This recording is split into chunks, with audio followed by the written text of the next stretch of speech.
get to something where that our system is still getting prepared, then we can vote by hands. We got backup plans, right? So with that, welcome everybody. Distinct privilege to be able to welcome Troop 258 from Pine Forest Church, Boy Scouts.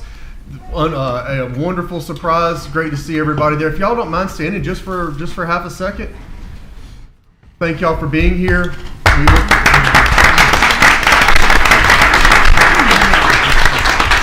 Now y'all sit down. That's the only time we'll call attention to you. So the rest of the night, y'all can relax. And if y'all do see that at a certain business point, if you hit the time allotment that you need to step out, just step out that way, and we'll make it work. So with that is our call to order. We will begin this meeting in our traditional pattern of having an invocation, this time by our Archbishop Slater, our fire chaplain, followed by the Pledge of Allegiance.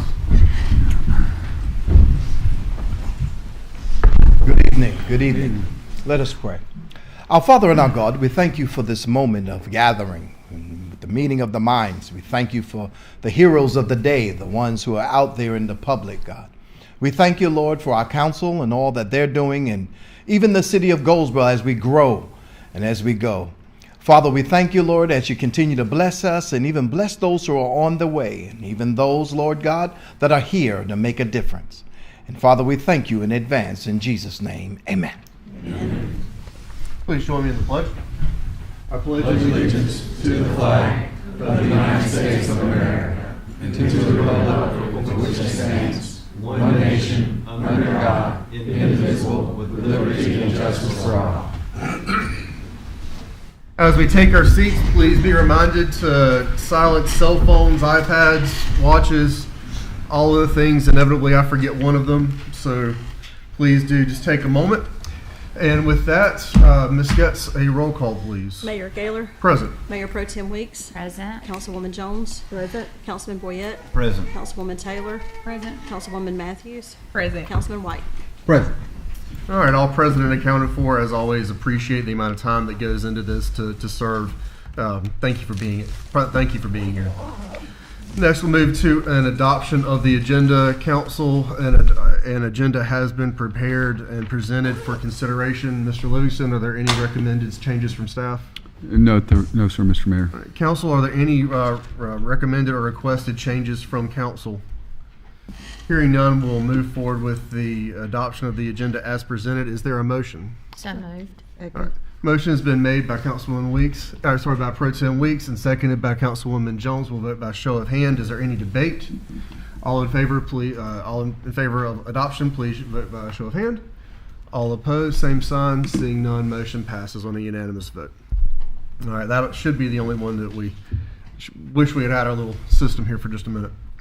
So next, we will move into section 4 of our agenda, recognitions and presentations. This first one I'm going to hand over to our city manager, Mr. Livingston. Thank you, Mr. Mayor. There's been a little bit of a pattern that we've done is recognizing significant hires, and this one here is a very significant hire. We, as part of our organization plan, it was recommended that we have a deputy police chief, sort of second in command, if you will. And we had a really good team of applicants and a good pool of applicants to choose from. Internally, so that's always a good thing. And I've got the police chief here to introduce our new deputy police chief, so we'll have that succession line possibly going in the future.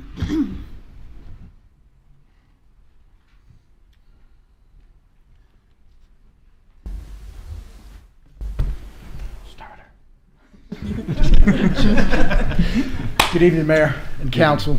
Good evening. After an extensive hiring and promotional process that included both an internal and external applicants, I selected Jason Adams for the position of Deputy Chief. Prior to joining the Goldsboro Police Department in August of 2009, Jason served 8 years in the United States Air Force. Since joining our department in 2009, he has steadily progressed through the ranks, serving as an investigator, corporal, and a sergeant in crime prevention, where he also coordinated with Crime Stoppers, the GPAC program, and other successful programs, as well as helping to rebuild our SRO program. And then later he was promoted to captain and also served in Community Police Services. And in February of this year, he was promoted to Deputy Chief. He brings a well-rounded background in both operations and community engagement, along with an experience and leadership that I expect in this role.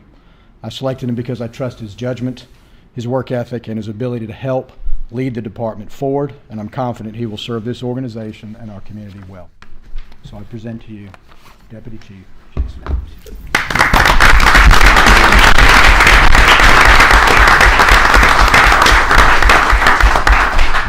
Well, first I want to say thank you to Chief West, City Manager, Council, and Mayor, and also the citizens of Goldsboro for the opportunity, because without anybody in my corner backing me up, I would not have been where I'm at today. All those things that I've done and progressed through my career has been because of my family and because of the citizens and the community that we've built here over the last 21 years that we've lived here at Seymour Johnson, and then now with Goldsboro Police Department. So I just want to say thank you for the trust that's been put into me and for the opportunity, and I look forward to be an asset and learn as much as I can from Chief West and our officers and from our council, mayor, and city manager. So thank you. Welcome. Welcome. Thank you.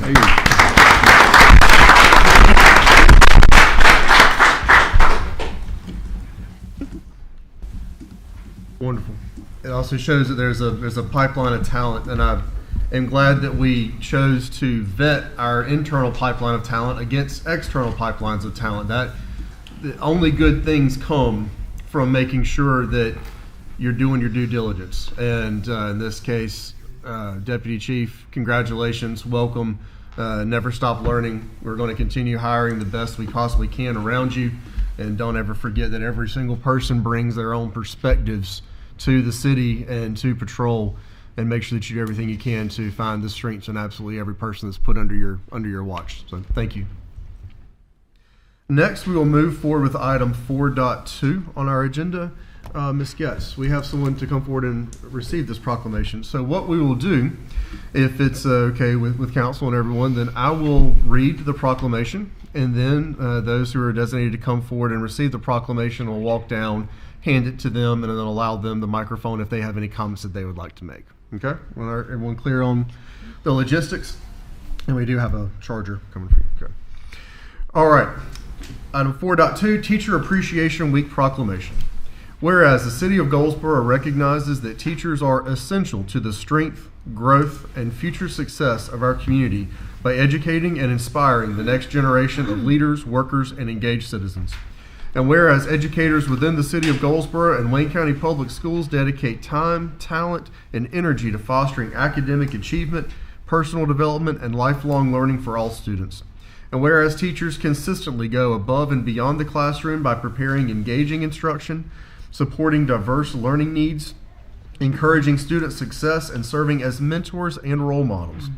And whereas the commitment, professionalism, and compassion of teachers contribute significantly to the well-being of students, families, and the broader Goldsboro community. And whereas Teacher Appreciation Week provides an opportunity for the City of Goldsboro to publicly recognize and express sincere gratitude for the unwavering dedication and impact of educators. And whereas the City of Goldsboro acknowledges that strong schools build strong communities, and strong teachers are the foundation of strong schools. Now therefore be it proclaimed that the Goldsboro City Council does hereby proclaim May 4th through the 8th, 2026 as Teacher Appreciation Week in the City of Goldsboro, and encourage all citizens to join in honoring and celebrating the educators who positively shape the lives of our children and the future of our community. And witness whereof I have hereunto set my hand and affixed the seal of the City of Goldsboro, North Carolina, this the 4th day of May 2026.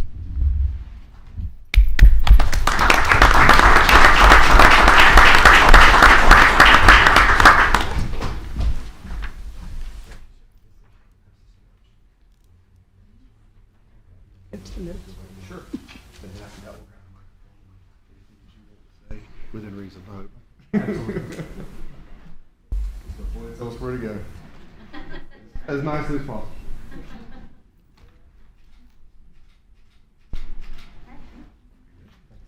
Teacher too. Good afternoon. My name is Brian Weeks, Assistant Superintendent of Human Resources for Wayne County Public Schools. I'd like to take this opportunity to extend our sincere gratitude for this council taking the time to recognize the teachers of Wayne County.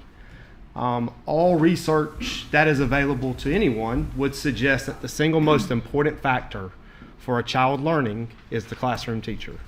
And so we are excited to have the opportunity to join in with community partners and to recognize all of the hard work that teachers do. The title of teacher is a bit misleading because teachers do much more than teach. If you've ever spent any time in a school building, you know that teachers teach, counsel. I was a math teacher, and I always joke that I taught math, but I taught interpersonal skills. I taught students how to get along with other people who had different beliefs, different values than what they had. So the work that our teachers do often goes a bit unrecognized, and they are not thanked as often as they should. But on behalf of Dr. Witchard, our superintendent of Wayne County Public Schools, we want to offer our sincere gratitude once again for you taking the time to recognize this very special group of people in our community. Thank you so much.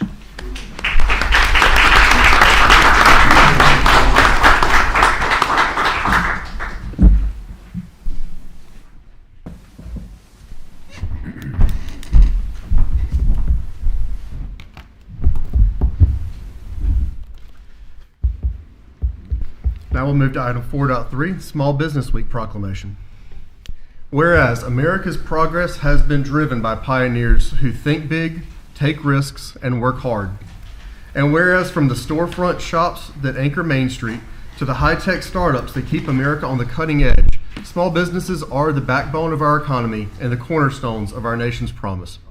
And whereas small business owners and Main Street businesses have energy and a passion for what they do. And whereas when we support small businesses, jobs are created and local communities preserve their unique culture. And whereas because the country's 36 million small businesses create nearly 2 out of every 3 jobs in our economy, we cannot resolve ourselves to create jobs and spur economic growth in America without discussing ways to support our entrepreneurs.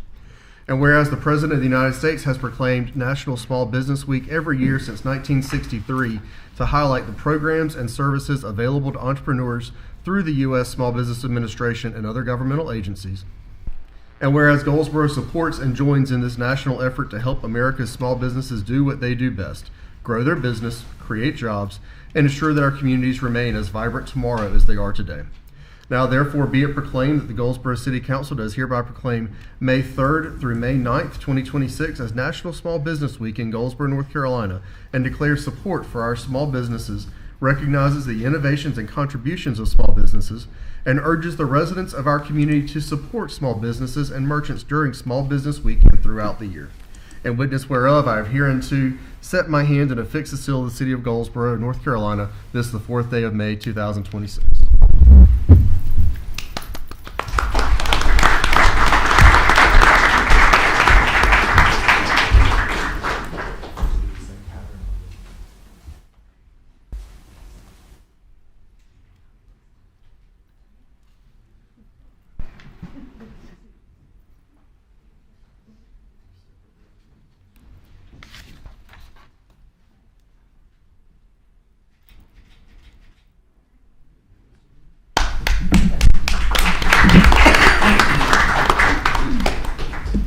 Thank you, Mayor. Thank you, council members. Thank you, city manager.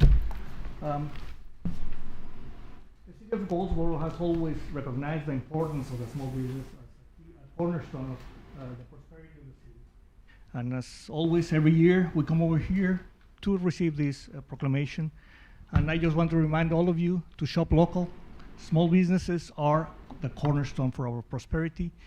Without them, Goldsboro would not be Goldsboro. Thank you.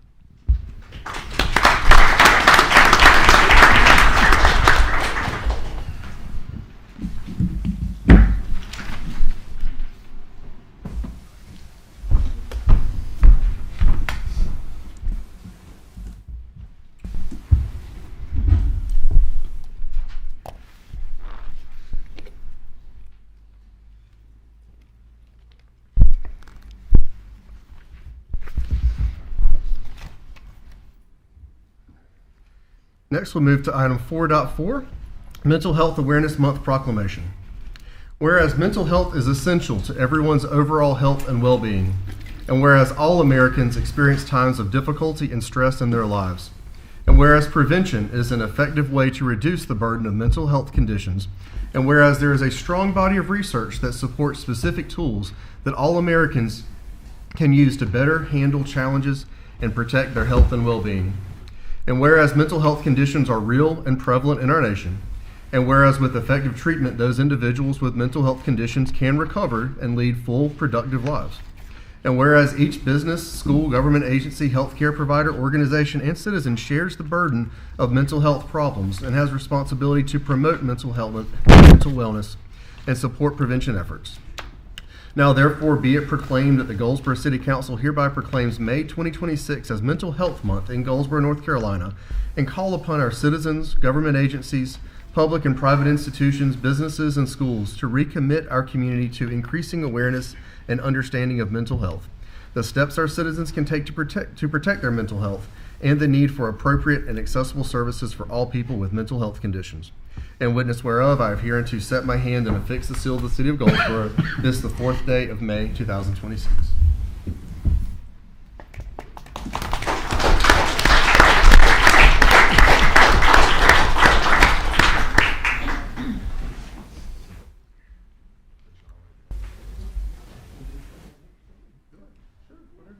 Okay.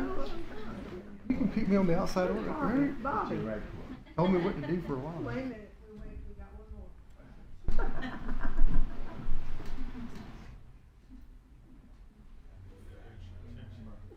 more.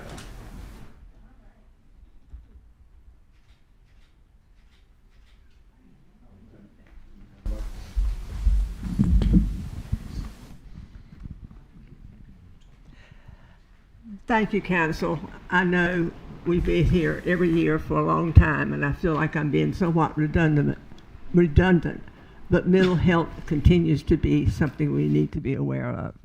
And we thank you for supporting us, because we try to make the word out there that mental health is as important as our physical health, and we have to have it all together in order to be successful and to be productive in this world we're in today. And we have a lot of challenges, so we do appreciate that you acknowledge it, and appreciate those who are here today to realize we care, and we just wanted you to know that. Please reach out if you need to, that someone will help you very much. Thank you.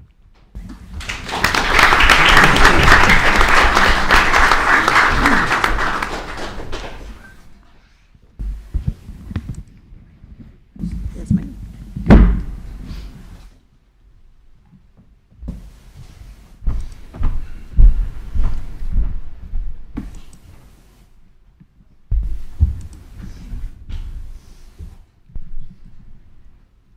For those wondering, yes, I am getting my steps in, and my watch will tell me how many after the fact. But this is the good part. This is the good part.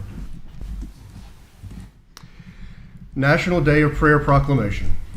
Whereas the National Day of Prayer is an annual observance established by the United States Congress and signed into law by Harry S. Truman in 1952, designating a day for all Americans to turn to God in prayer and meditation.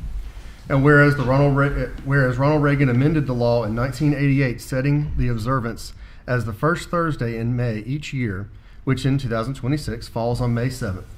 And whereas this day provides an opportunity for individuals of all faiths to come together in unity, reflection, and hope, seeking guidance, strength, and wisdom for our nation, our state, and our community. And whereas the city of Goldsboro recognizes the rich diversity of faith traditions among its residents and respects the freedom of religion as a fundamental right. And whereas prayer and reflection have long served as sources of comfort, inspiration, and renewal for individuals and communities during times of both challenge and celebration. And whereas it is fitting to set aside a day for citizens to reflect on shared values of compassion, service, and mutual respect, and to set the well-being of our community and nation. Now therefore be it proclaimed that the Goldsboro City Council does hereby proclaim May 7th, 2026 as National Day of Prayer in Goldsboro, North Carolina, and encourage all residents to observe this day in accordance with their own beliefs and traditions. And witness whereof, I have hereunto set my hand and cause the official seal of the city of Goldsboro to be affixed, this the 4th day of May, 2026.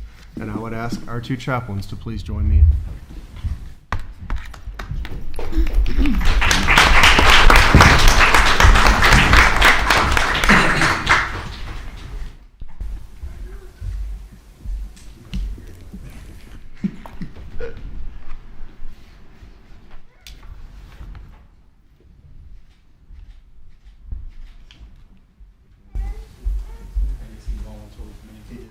careful, you're asking a couple of preachers. Council, thank you very much. And I'd like to follow up something that you said a couple of minutes ago, that mental health and physical health are equally important. I would add spiritual health to that as well. And, just like this lady said, if you have issues, please reach out to them. I just did a quick Google search. You would not believe how many churches pop up if you just type church near me.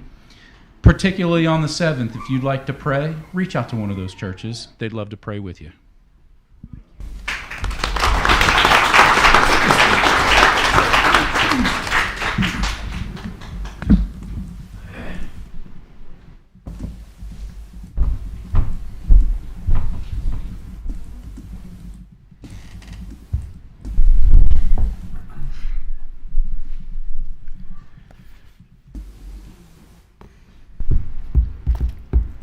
Item 4.6, National Nurses Week Proclamation. Whereas National Nurses Week is observed annually from May 6th through May 12th, culminating in the birthday of Florence Nightingale, whose legacy continues to shape the nursing profession. And whereas nurses play a critical role in safeguarding the health, safety, and well-being of individuals, families, and communities through compassionate, skilled, and evidence-based care. And whereas nurses serve as the front lines of healthcare, demonstrating resilience, professionalism, and unwavering dedication in hospitals, clinics, schools, public health settings, and beyond. And whereas the 2026 theme, The Power of Nurses, recognizes the profound impact nurses have on patient outcomes, healthcare systems, and the strength of our communities. And whereas nurses are essential leaders, advocates, educators, and innovators who contribute to advancing healthcare equity, improving access to care, and shaping the future of medicine. And whereas it is fitting and proper to recognize the invaluable contributions and sacrifices of nurses whose commitment improves lives, strengthens our community every day. Now therefore be it proclaimed that the Goldsboro City Council does hereby proclaim May 6th through the 12th, 2026 as National Nurses Week in the City of Goldsboro, and encourage all residents to join in honoring and expressing gratitude to nurses for their dedication and service. In witness whereof, I have hereunto set my hand and cause the official seal of the City of Goldsboro to be affixed, this the 4th day of May, 2026.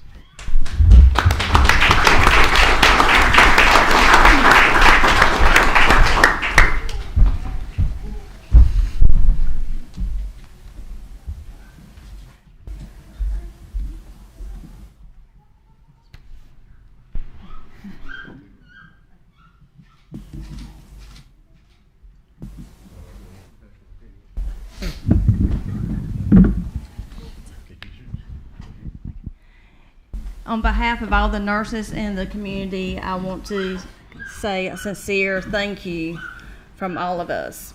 You know, we have a job that we come every day and we show up for, and sometimes we feel like maybe it's not appreciated, but this is just from the bottom of my heart, a sincere thank you from all of us.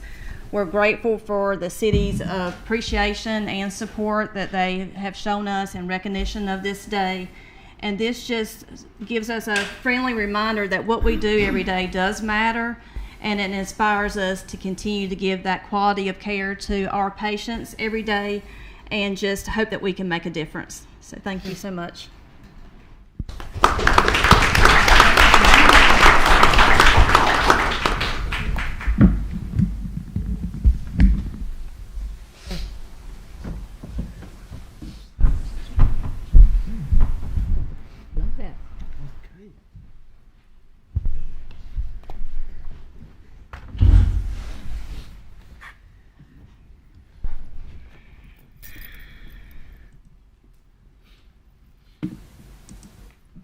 For those of you wondering, May is a bit of a popular month when it comes to proclamations, and those of you who this is your first time in a meeting, this is a larger volume, but things are deserving of recognition, and they happen when they happen, and so we're proud to be able to recognize them. So I appreciate each of you staying with me on these. Peace Officers Memorial Day and Police Week Proclamation. Whereas the Congress and President of the United States has designated May 15th as Peace Officers Memorial Day and the week in which May 15th falls as National Police Week. And whereas members of the law enforcement agency of the City of Goldsboro play an essential role in safeguarding the rights and freedoms of the citizens of Goldsboro. And whereas it is important that all citizens know and understand the duties, responsibilities, hazards, and sacrifices of their law enforcement agency. And whereas the members of the Goldsboro Police Department recognize their duty to serve the people by safeguarding life and property, by protecting them against violence and disorder, and by protecting the innocent against deception and the weak against oppression. And whereas the men and women of the law enforcement agency of the City of Goldsboro unceasingly provide a vital public service, now therefore be it proclaimed that the Goldsboro City Council does hereby proclaim the week of May 11th through the 17th, 2026 as Police Week, and May 15th, 2026 as Peace Officers Memorial Day, in honor of those law enforcement officers who through their courageous deeds have made the ultimate sacrifice in service to their community or have become disabled in the performance of their duties. And let us recognize and pay respect to the survivors of our fallen heroes. I further call upon all citizens of the City of Goldsboro and all patriotic, civic, and educational organizations to observe this time with appropriate ceremonies in which everyone may join in commemorating law enforcement officers, past and present, who by their faithful and loyal devotion to their responsibilities have rendered a dedicated service to their community, and in so doing have established for themselves an enviable and enduring reputation of preserving the rights and security of all citizens. In witness whereof, I have hereunto set my hand and affixed the seal of the City of Goldsboro, North Carolina, this, the 4th day of May, 2026.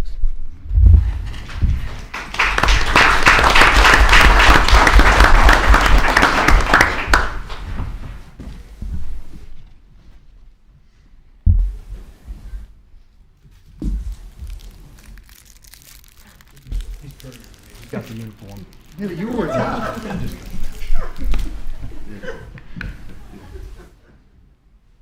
Oh, that would be me. That's all right. Laura's trying to get ready for the next one.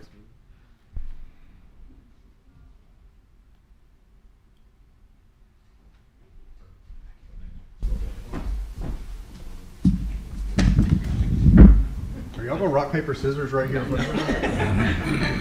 That's what happens when you do a deputy chief. We're going to sit back there and flip for it all the time, and I'm the one who usually loses. Anyway, thank you, Mayor.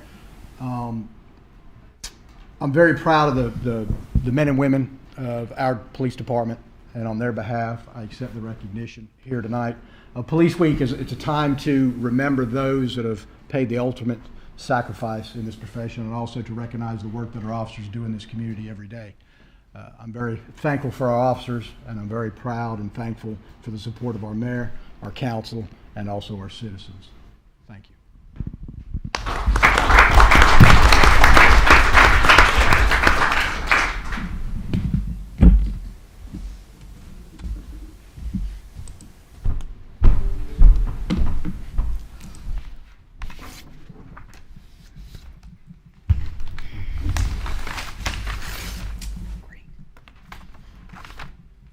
And lastly, we will conclude the recognitions and presentations portion of our meeting with a proclamation recognizing National Travel and Tourism Week. Whereas travel and tourism play a vital role in the economic prosperity, cultural enrichment, and overall quality of life in the City of Goldsboro. And whereas the travel and tourism industry generates significant economic impact by supporting local businesses, creating jobs, and contributing to the city's growth and development. And whereas visitors to Goldsboro enjoy a rich blend of history, art, dining, and community events that showcase the unique character and hospitality of our city. And whereas National Travel and Tourism Week is to be observed May 3rd through the 9th, 2026, highlights the importance of travel in strengthening our local economy and enhancing connections among residents and visitors alike. And whereas the City of Goldsboro recognizes and appreciates the contributions of tourism professionals, local businesses, and community partners who work tirelessly to promote Goldsboro as a welcoming destination. Now therefore be it proclaimed that the Goldsboro City Council does hereby proclaim May 3rd through the 9th, 2026 as National Travel and Tourism Week in the City of Goldsboro, and encourage all residents and visitors to join in recognizing the importance of tourism and to explore and support the many attractions and businesses that make our community thrive. And in witness whereof, I have hereunto set my hand and cause the official seal of the City of Goldsboro to be affixed this, the 4th day of May, 2026.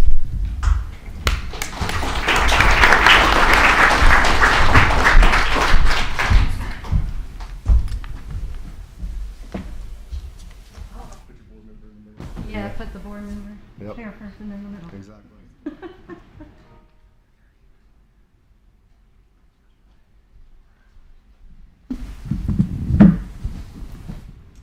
Sir. Thank you so much, Council, for this great honor, allowing us to be able to share National Travel and Tourism Week with everyone. I also want to say thank you to all of our partners that help make this such an easy job. I'm not sure if everyone's aware, but tourism last year was over a $30 billion industry in the state of North Carolina, just second to agriculture. So we love what we do, and we appreciate you recognizing it. Thank you.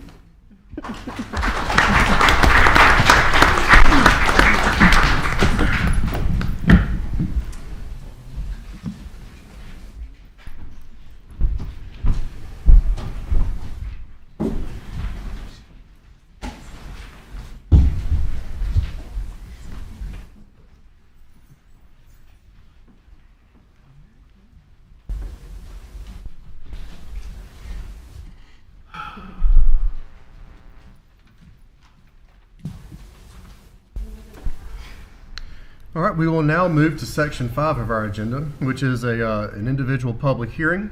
Item 5.1, I'll turn this over to our manager, Mr. Livingston. Thank you, Mayor. This is a public hearing scheduled for Stony Creek area, 51.47 acres. It's vacant land. It's sort of donut hole within the city, and rather than have any interruption of services or confusion of what's in the city limits, what's not, we felt it prudent to annex the subject property, which does belong to the city. So the city is both the applicant and the... Yes. And will there be a brief, just as a refresher for council and those present from planning? We can provide one, yes, sir, if it's needed. Or if you don't mind, again, just as this is the public hearing, we'll follow our traditional pattern of a basic brief just to refresh exactly what we're talking about so things don't get conflated. If you don't mind, thank you. Thank you, Mr. Mayor, City Council. Good evening, everyone. We're still on this previous screen. I did have a slide presentation for you, quickly.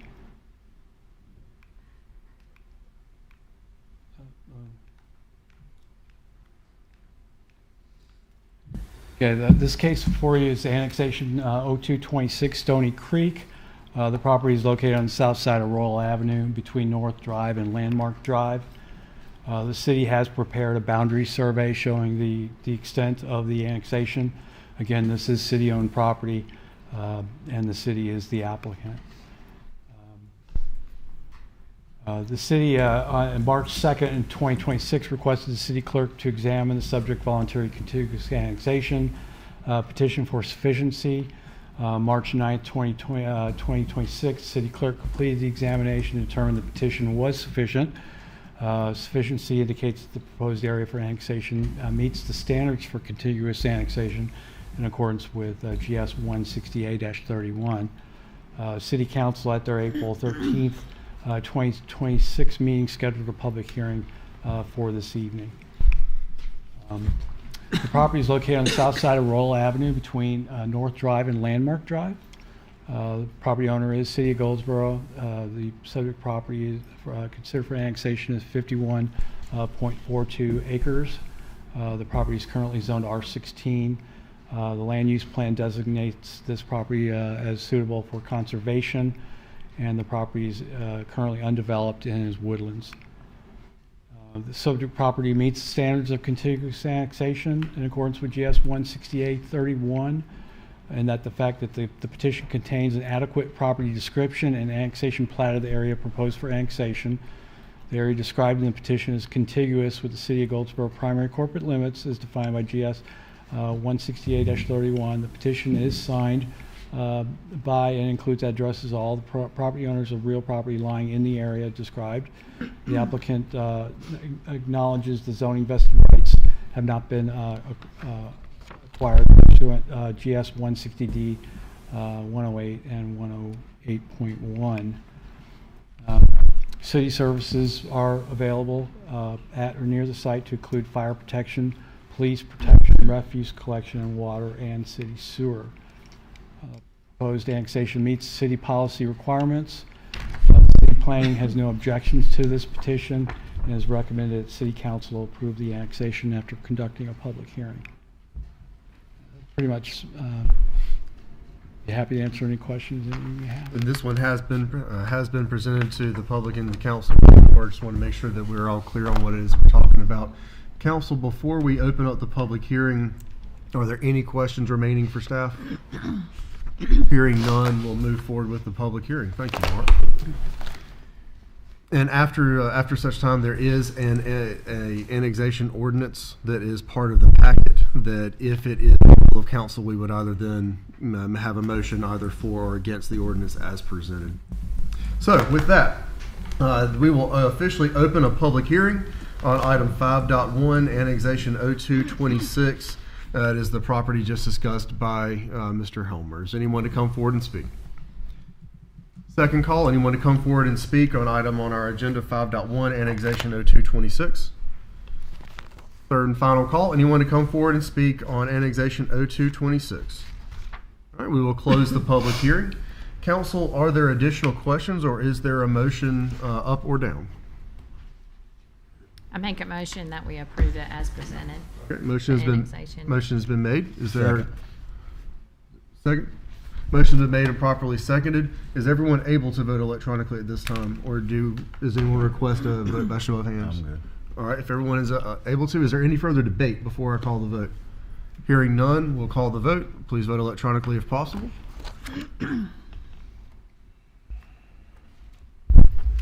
Mine didn't pop up, but mine is Just state your vote for the record, if you would, please. yes. In the affirmative. All right. All votes having been tallied, 7 votes in the affirmative, the motion passes unanimously.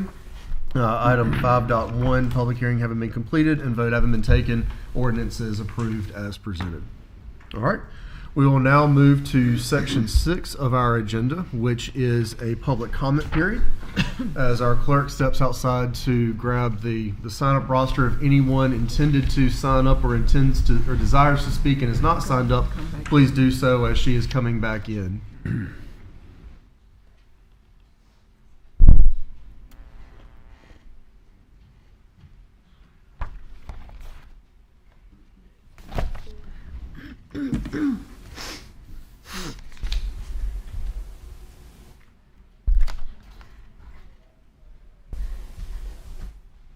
Our first speaker is Charles Wright.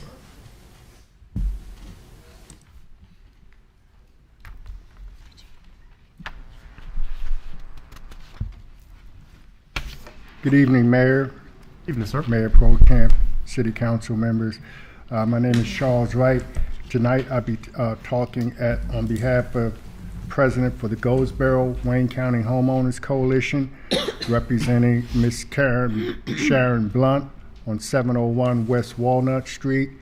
Ms. Blunt was the recipient of a brand new house from Rebuild, received the keys on 5/27/2025. Very beautiful house, worth about $300,000. And approximately after 2 to 3 months of living in that house, she got flooded out in her master bathroom. She called the city. They sent out something to clean out the pipes underneath her house, the sewage pipes. And she had the same problem again 2 to 3 months after that. The city came out, did some work, cleaned that up for second time. Third time, another 2 to 3 months. They came out another time, and they actually found what's called raw sewage leaking out right at the edge of her property into the street. For that, she said she would have to get some type of pipe that's going to cost $1,200, and if she didn't get that soon, they would be forced to close down her water, turn it off. What I wanted to bring up to the city council is she just got a new house. She got what's called a certificate of occupancy. And the thing about that is the certificate of occupancy is done by the inspections department. The septic tank, the pipes is done by engineering. Those two didn't talk together concerning this grant. Had they had talked together, that $1,200 would have been a part of that COA. because the state would have paid that as a part of the grant.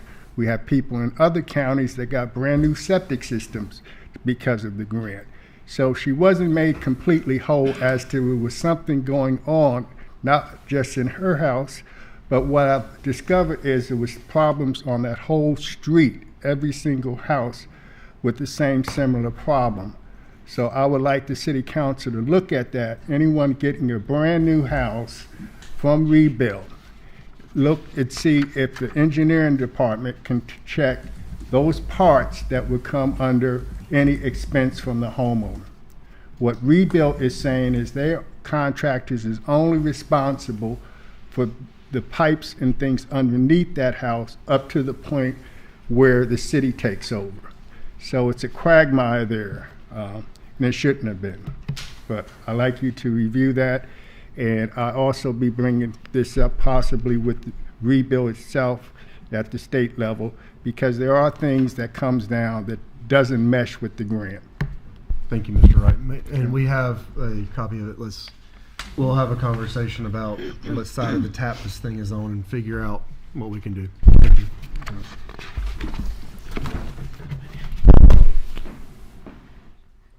Our next speaker is Phyllis Merritt James.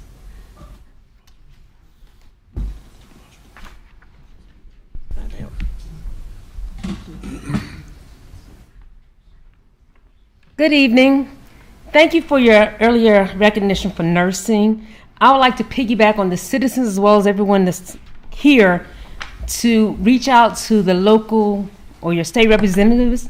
I don't know if you're aware, but as of November 2025, there's a proposal by the United States Department of Education to exclude nursing from its definition of a professional degree program impacting federal student loan limits for advanced degrees. While it doesn't affect current licensure, this exclusion limits student access to higher education funding, prompting both the American Nurses Association, the American Association of Nurse Practitioners, and other bodies to vehemently oppose the classification as a denigration of the profession. We are a profession. Excluding nursing from the professional list limits the amount of federal student loans available for graduate nursing programs like APRN nurse practitioners compared to fields like medicine or dentistry. The Department of Education proposal narrows professional degrees to a specific list, excluding nursing and potentially other roles like social work. Critics warned that this could reduce the number of advanced practitioners, impacting care access in rural areas, of which we are one, and limiting the workforce of educators like those at Wayne Community College. Limiting financial aid threatens to decrease diversity in advanced nursing roles by making education harder to afford. Nursing organizations like the ANA and National Nurses United are fighting this classification, emphasizing that nurses are highly skilled, educated professionals with full practice authority in many states. This change has raised concerns from various healthcare leaders who state it as a narrow, outdated view that diminishes the role of nurses in healthcare. We ask that you verbally write, call, and advocate for us because we are a profession. Thank you. Mayor, that was our last speaker.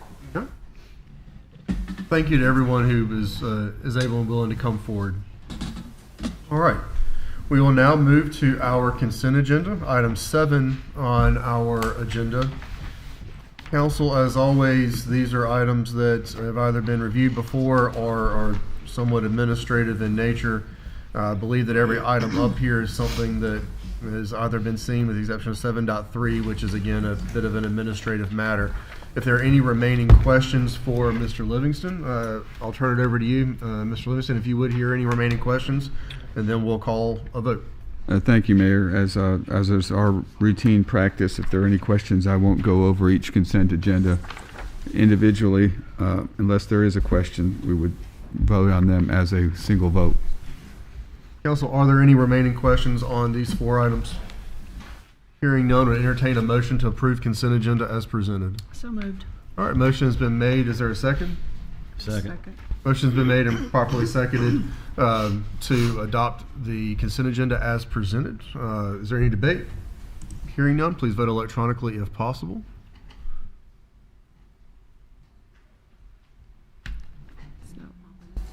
just Thank you, Don. refresh. I refreshed it twice. Really? Okay. Do you mind just stating your vote for the record? Are you in Yes. favor? Okay, perfect. All votes having been tallied, motion passes on a unanimous vote. Consent agenda items 7.1 through 4 are approved as presented. All right, now, item 8.1, I'm going to offer my 2 cents on very, very briefly. This is a very important thing that is a large subject. It is completely okay if we end up taking a substantial amount of time discussing this with our consultant this evening and with our manager who has done this in other municipalities at other points in his career. The idea of a regional wastewater merger and an expansion of wastewater capabilities in Wayne County is one that can shape and can impact the future of Wayne County far longer than any of us will be sitting in these chairs. And it's something that we take very seriously. It's something that this administration, frankly, all of y'all, myself, have taken very seriously since getting on at the dais, and have made very intentional and forward-thinking steps from an engineering perspective as well as a financial perspective to put ourselves in a position to be able to expand and to be able to support a regionalization effort. So this one is actually requested a vote this evening, but we're not going to call that motion until folks have been able to properly hear this discussion, because it can be quite substantial. Mr. Livingston, floor is yours. Thank you, Mr. Mayor. As you alluded to, it is a large subject matter, and but thankfully, we've been through this a few times. I think we know what we're talking about to a certain degree. It's nothing of a surprise to any of the council members up here, but this process with the merger study is actually, this is part 2 of it. This kind of sums up what we would do for now until we move to the final part 3 of it. But it's been a 3-year process thus far approximately, and it's really kind of come down to what is in the best interest of the county, and I've also looked at it as what is in the best interest of the citizens of Goldsboro who own this system. It's not owned by the city council, it's owned by the ratepayers here in the city of Goldsboro. So over a century of more of time that we've operated a water and sewer system, in this case we're just talking specifically a sewer system, we've invested millions of dollars in a system to properly handle and treat wastewater. And one of the challenges with wastewater nowadays is that, and if I jump around, you'll just have to excuse me because it's a complicated matter, is the cost of it. And that's why it's getting so much harder for the smaller municipalities to really even operate a treatment plant. So what you've seen throughout the country is mergers or regionalizations of sewer systems so that they can get economies of scale, so they can meet these greater standards that we have through the federal government in treating raw waste, raw sewer water. And that's kind of where we are here in Wayne County. We're sort of a microcosm of a lot of the areas in the country. We have small towns here that are, they're what's called non-viable utilities. And that means that they're non-viable because it's hard to sustain a sewer system with a population of a few thousand people. For example, some of our neighboring communities have maybe 100, 200, 500 connections, whereas in Goldsboro we have 16,000 connections. We attribute 85% of the flow into the plant or more in most cases. We have about an 8 million gallon a day flow into our treatment plant. And we have a maximum capacity of this current treatment plant before expansion of just over 14 MGD a day. So we have the ability to absorb these other towns that are outside of the Goldsboro corporate limits into our system. And in fact, we already have. So that's one of the things that's really important to remember, is that we have interlocal agreements to treat sewer with Eureka, Fremont, and Eureka's gone so far to sign an agreement with the city saying, hey, will you take over our sewer system? And so we've worked on a merger agreement where we would provide the billing, we would take over their maintenance of their system, because they just don't have the people or the ability to really be able to do that. So that's a partnership that they look forward to, we look forward to it. And for an example, in Eureka, we're actually going to reduce their bill by way over half. They were paying on average $200 for a sewer bill, water and sewer bill. we can cut that in half easily. So the first step would be reduce that just on the by using an interlocal agreement and working directly through them. Is what we're doing now. The next step would be to sign that merger agreement. We would take over their systems and start doing their billing. That's kind of what it is in a nutshell. What we'd like to do with some of the other municipalities that are willing to partnership with us. It's much more complicated with some of the other systems that have larger issues at hand, but Eureka is a system that it has to be completely replaced. So we're looking at the state to come in and help us with that, with the funding, because we're not going to just dedicate Goldsboro funds to take Eureka's system, and help them out. We could do a little bit of that, but mostly it's going to be grant funds that help us manage that system, get it fixed, and start from scratch again. And that's so this study here looked at issues like that about, hey, how can we work with our other towns and make them more viable as utilities? And there was two things that came out of that after several other suggestions, and there's a lot of nuances about how you can do this. But one was, we can work like other cities have, like we used the Raleigh example where the city of Raleigh reached out to a dozen or so municipalities within Wake County and did basically a boilerplate agreement with them, and that enabled them to treat their sewer, and some of them, like Rollsville, was on a step system, which they really didn't have much of a choice or be able to expand. And that's a similar situation in like something like Pikeville. They didn't really have a way to really ensure that growth could continue there without having to really have to rely on gravity sewer. So those municipalities in Wake County signed a merger agreement, and that allowed them to merge their system, not just sewer, but in this case water as well, to accommodate their growth needs. We can do that in the same way here, and it didn't impede any of the ability for the municipalities in Wake County, wouldn't here in Wayne County, to be able to grow. They all were able to grow within their annexed, within their ETJ and through annexation, voluntary annexation, mostly for water and sewer services. And so that was one we advocated for because we knew it worked and it was a tried and true method. And we're open to other suggestions as far as how you go about merging.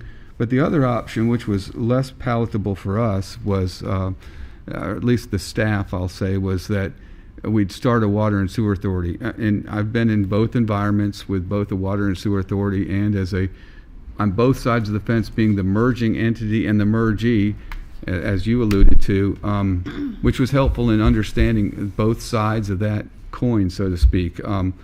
I can understand the apprehension as a small town, trying to say, okay, well, is this gonna help me or is it gonna hurt me? It's gonna inhibit my ability to grow and develop and things like that. Well, I learned that it doesn't have to be that way, and in fact, it's not that way. And if you're the other side of the coin, when you're looking at taking other municipalities, and I'll give you an example, when I was the manager in Wallace, we merged with Burgaw, which was about the same size community. They ran a pipe up to Wallace, and that was, I'm sorry, I remember the numbers, that's bad, but it's about $15 million now. It probably costs $50 million now, the way inflation is.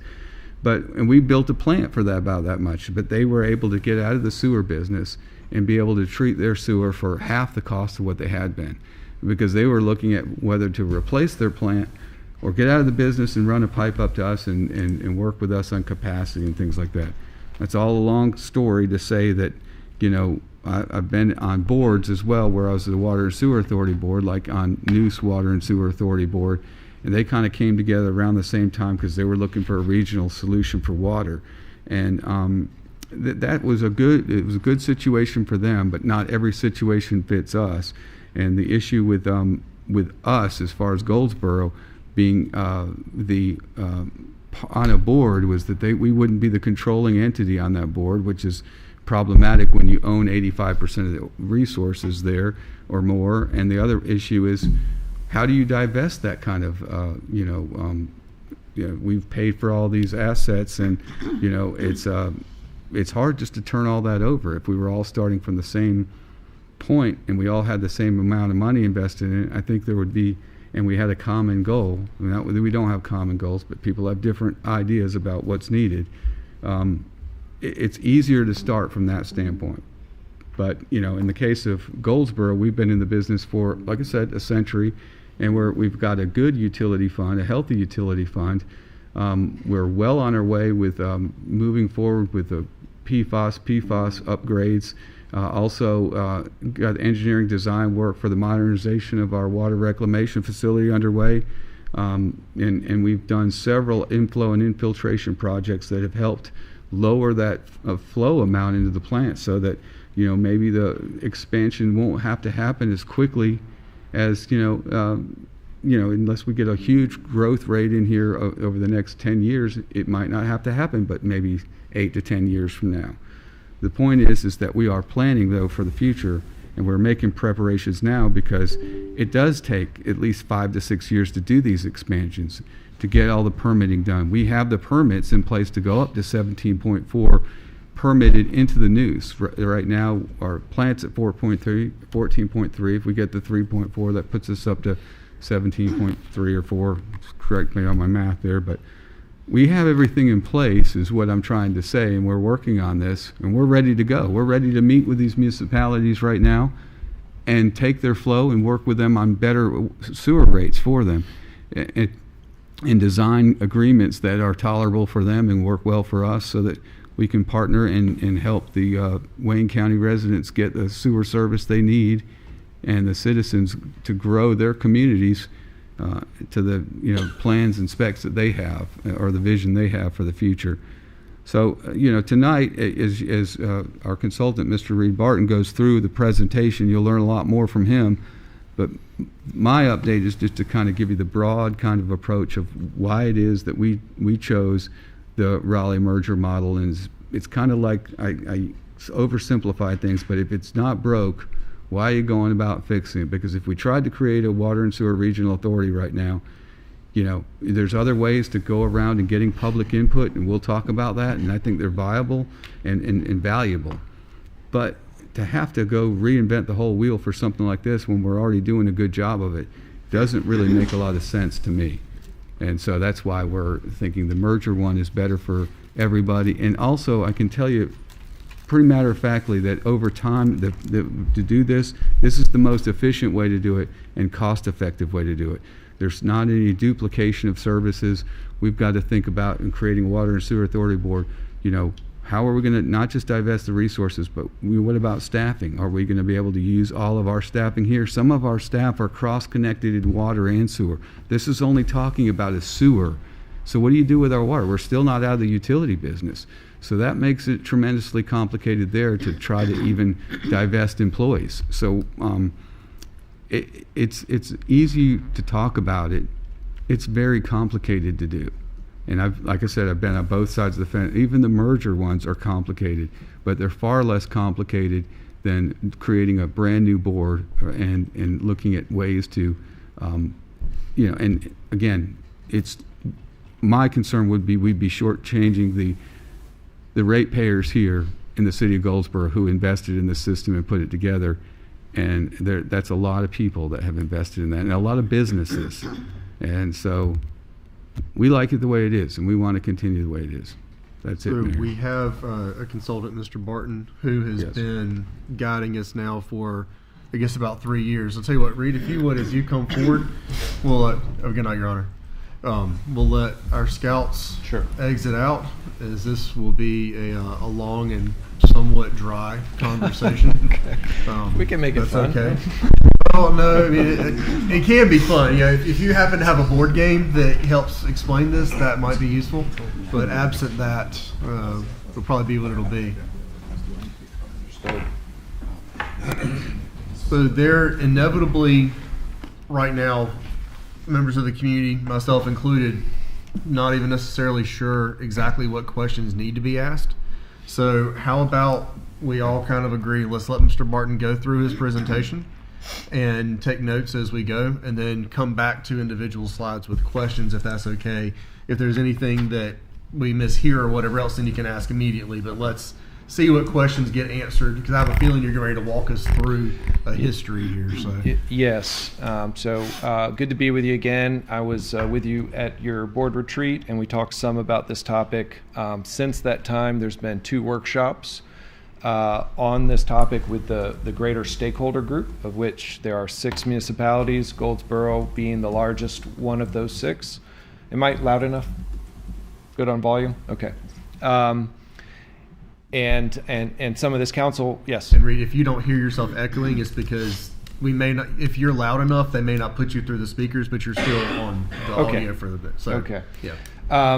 Mr. Livingston's summary was actually very good. So it's a primer, and then a lot of what I'm going to say is repeat of some of the things he highlighted. So hearing it twice, hopefully it is a dense topic, but hearing it twice will be helpful. I realize now I didn't put my name on the slide. Reed Barton. I've been working on this project with the city and with the other 5 stakeholders for more than 3 years, but officially for 3 years. Am I doing the right button here?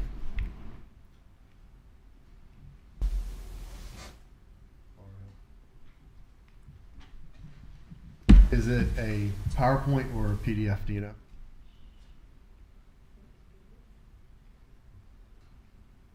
If it was a PDF, you may just have to simply say next, and then you can slide down. Okay. Try that next.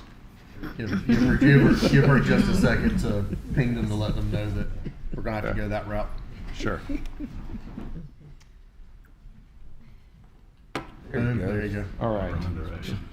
Well, it went one way. Yeah, wrong direction. Wrong way, but it went one way. It went. We're good at this, we promise. And well, while we're waiting on that to come up, I'm going to walk through I know the agenda slide by heart here. We're going to walk through a little bit of the history, why we're doing it, where did the money come from, who's involved in it, and then I'm going to highlight. We have had 2 phases of the work, essentially 2 different task orders that were assigned, and we've just completed. Thank you, appreciate it. Okay, so the purpose of this presentation for council today is to give a report out on the status of the project. We are currently at the completion of the 2nd phase, which officially Mr. Livingston just referred to as phase 2, which is my fault. I refer to it phase 2 a lot. Technically in the contract, it called it 1B. So I made this consistent with the contract. So we've had 2 phases, phase 1A and phase 1B. They were both about 18 months long. I'll cover those at a very high level. And we've just wrapped up phase 1B, and our final meeting, we had 3 of the council members, Mayor, Mr. Boyette, and Mr. White were all present, and I'll share what we talked about and the end conclusion of that. Okay, so as Mr. Livingston said very well, is that regionalization of water and sewer utilities is happening across the state, across the country. It is very expensive to run a small sewer system. It is what you typically find. My experience, and I believe the state of North Carolina would agree with this. I've heard them say it themselves. Is that small utilities live grant to grant, and if they go too many years without getting a grant, they get into trouble. They can't maintain their sewer system, and they're doing generally the least they can to maintain it, whereas larger systems like the city of Goldsboro have regular preventive maintenance programs, maintain their systems.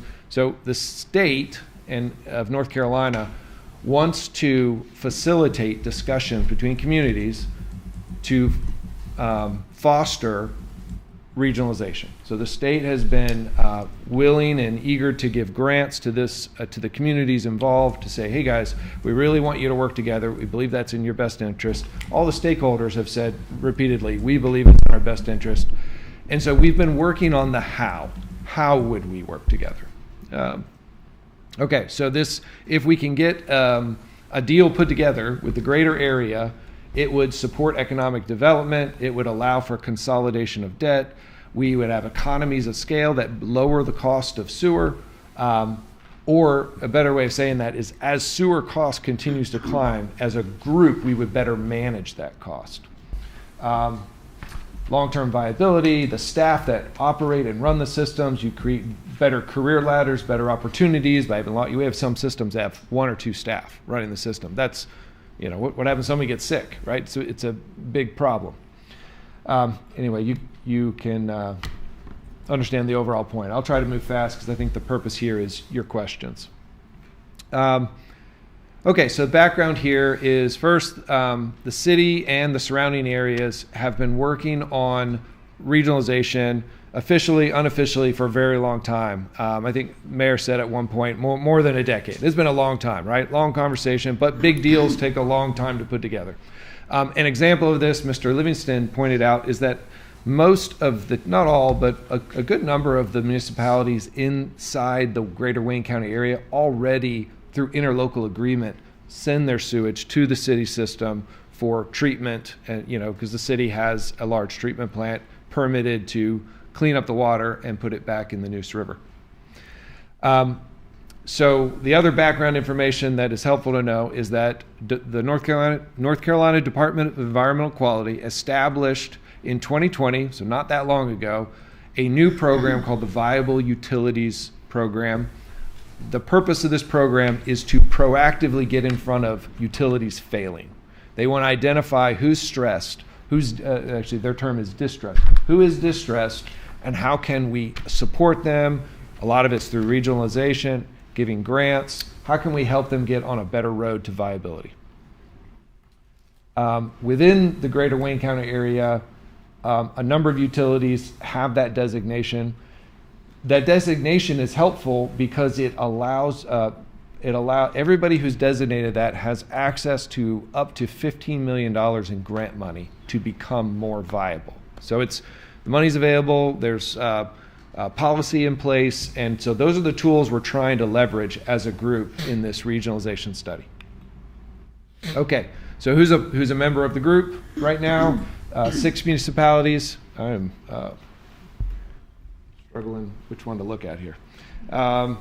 City Goldsboro is by far the largest municipality from a sewer standpoint. Wayne County, also a large municipality. Town of Eureka, the smallest in the group. Town of Fremont, Town of Pikeville, and Town of Mount Olive. And then another stakeholder who has been engaged throughout the entirety of the process, and really is honestly the first phone call that I received about it was from DEQ, and said, we've got a program we're trying to piece together in the greater Wayne County area, and we'd like your expertise in helping to be a facilitator in that. I will say Mount Olive, I'm not going to say a ton about them tonight. I'm happy to talk. They're in a slightly different boat than some of the other municipalities because they're under what's called a special order of consent, which is essentially a pseudo-judicial board called the EMC, Environmental Management Commission, has said your sewers are leaking, they're hurting the environment, and they gave them a long list of things. You need to fix your system, and you're in a moratorium. They cannot add any new sewer connections to their system until they have resolved that consent order. So I'm happy to talk about that, but that makes them on this list able to be part of the group, but maybe a couple extra steps in there to be a part of the group. All right. So the timeline here, this is historical up to really just a couple weeks ago. So DEQ provided the funding through grants. The first grant was for $100,000, and it funded what we ultimately termed Phase 1A of the Merger and Regionalization Feasibility Study. MRF is the name of the grant that was received. So you'll see MRF in paperwork or presentations. It's just the name of the regionalization grant. That started in 22, ended in January 23. The second phase, we went as a group, went back to the state and said, we've made progress with the first study. We'd like to do another one. Here's the goals of study number 2. The state agreed to that. Each municipality wrote a letter in support that said, I'm going to be engaged and involved in this. And the state issued a second grant. Those grants, by the way, are all given to the city of Goldsboro to administer. Should have said that. Phase 1B, which was the second one, started in 2024. And just completed in April of this year. Phase 1A, what it accomplished, it assembled technical information on each of the wastewater systems in the study. That included financial information. Now, I will say there were a lot of holes in the data, but we gathered what we could and did a desktop analysis of conditions of the system. How would they connect into? Would be systems that you would want to leave unconnected, but still part of an overall wastewater system. In that, we had multiple workshops. The final workshop laid out 10 options. It was more than 10, I think it was 12, but 10 plus options of how the group could go about regionalizing. In that, we dialogued, several hour meeting, dialogued about all the options and narrowed it down to 2. And those are the 2 that Mr. Livingston just outlined. So we moved into the second phase. The second phase had essentially 4 different milestones here. We started with a kickoff meeting. In that kickoff meeting, we created GWRWC, which was the Greater Wayne Regional Wastewater Committee. And each of the 6 stakeholders had seats on the board. And the board, after we formed it, nominated a chairperson. And so we ran all the meetings after that like it was a committee meeting, right? So Mr. Boyette was on the board, and representatives of all the stakeholders were on the board. The first thing the board did was commission workshop number 1. That was a deeper dive into some of the technical issues that remained unanswered from the phase 1A. We wanted, there's some additional information on rate impacts, some additional information on the finances of some of the stakeholders, the position they were in. Then we moved into workshop 2 and 3, and this is actually my last slide here. So in workshop 2 and 3, working with the city and the county, we created a written framework that, 4 or 5 pages long, that outlined exactly what option A would be and exactly what option B would be. Let me back up. They were not exact. They were frameworks. So it was broad brush strokes. Option A was forming a new regional authority to represent wastewater in the region, and we had a 4 or 5 page framework that outlined the hows.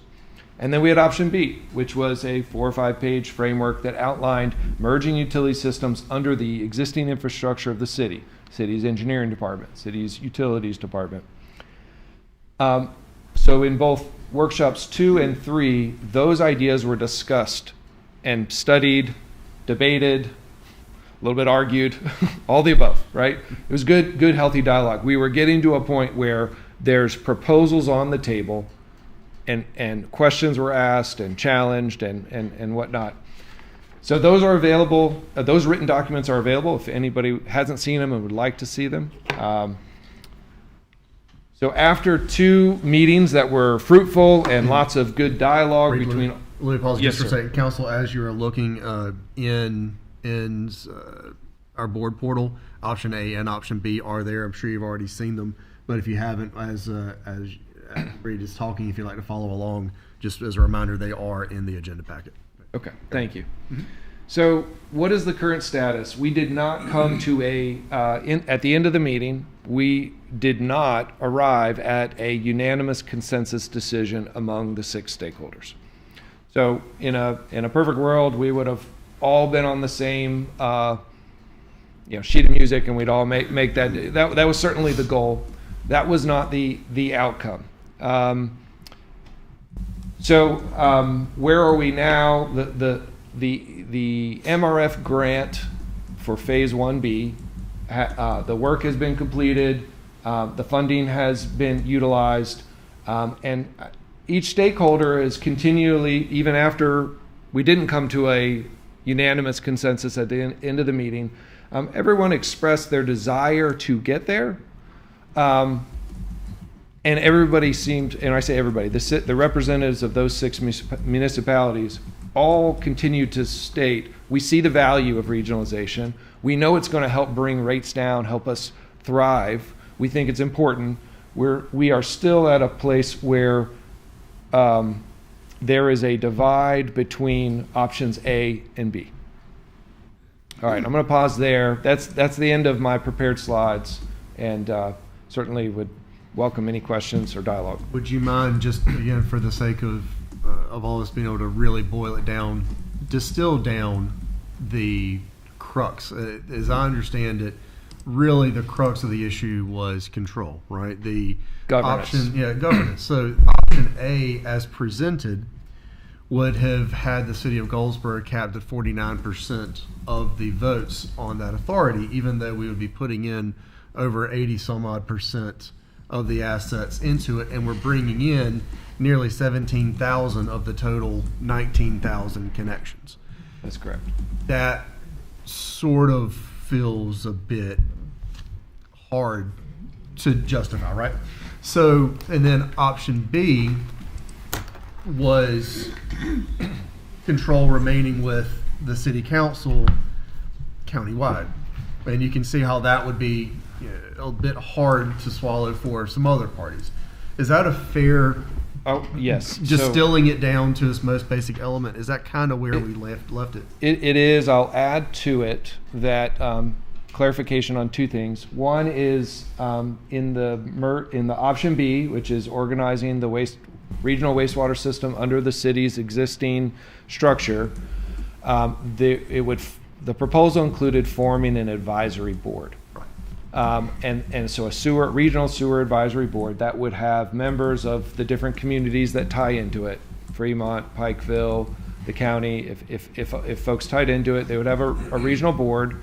And the framework does outline some different areas that board would have primary oversight. The hang up on that was that bigger issues like rate changes or taking on debt, there's probably some other examples, that would all still have to, if it goes through that board, it would still have to come to this board. And the other side of the argument, the folks that were in support of option A, the regional authority, they wanted representation on the actual board that had final say. That's what I heard. And Mr. Boyd, would you add anything to that? You agree? I do agree that was basically what was said. Adding the advisory portion under option B. That's right. Yeah. And I will add though, and I know we use the nice word of governance, but really it boiled down to who had control over the final say so of things. That's really boiling it down to what the actual issue is. Councilman Boyd, you concur? Is there a missing component here? No, I do have a couple of comments that I'll of course make, but we're doing a magnificent job so far with what Reed's presented and what our manager has said. We're really covering things. And right now I just want to make sure that we're really drilling down on, again, distilling into the essence of what were the hang-ups on A, the hang-ups on B, and then I'll hand the conversation back over to Mr. Livingston and Mr. Barton. But I think those are the finer points. If we're saying the quiet part out loud, I think it all came down to control of the final ability to take on debt and vote on rates. That's correct. And under the model that when we're looking at option B, and it ultimately remains the final say is with this sitting council, because it's our system under option B, doing it that way. I think where we went beyond being able to reach a consensus on option A was, as was said, that if we did that, then and it was my opinion, and I'm representing our board when they said these things, that if we were going to create another authority and go under option A, that each of the participants, their say should be weighted based on their input into the system, which again, as the mayor pointed out and has been said several times, where, if you took every entity in Wayne County and added up what their flow is or added up what their connections are, it would basically be a fourth the size of us. So there couldn't be a consensus on how it could be option A and Goldsboro still not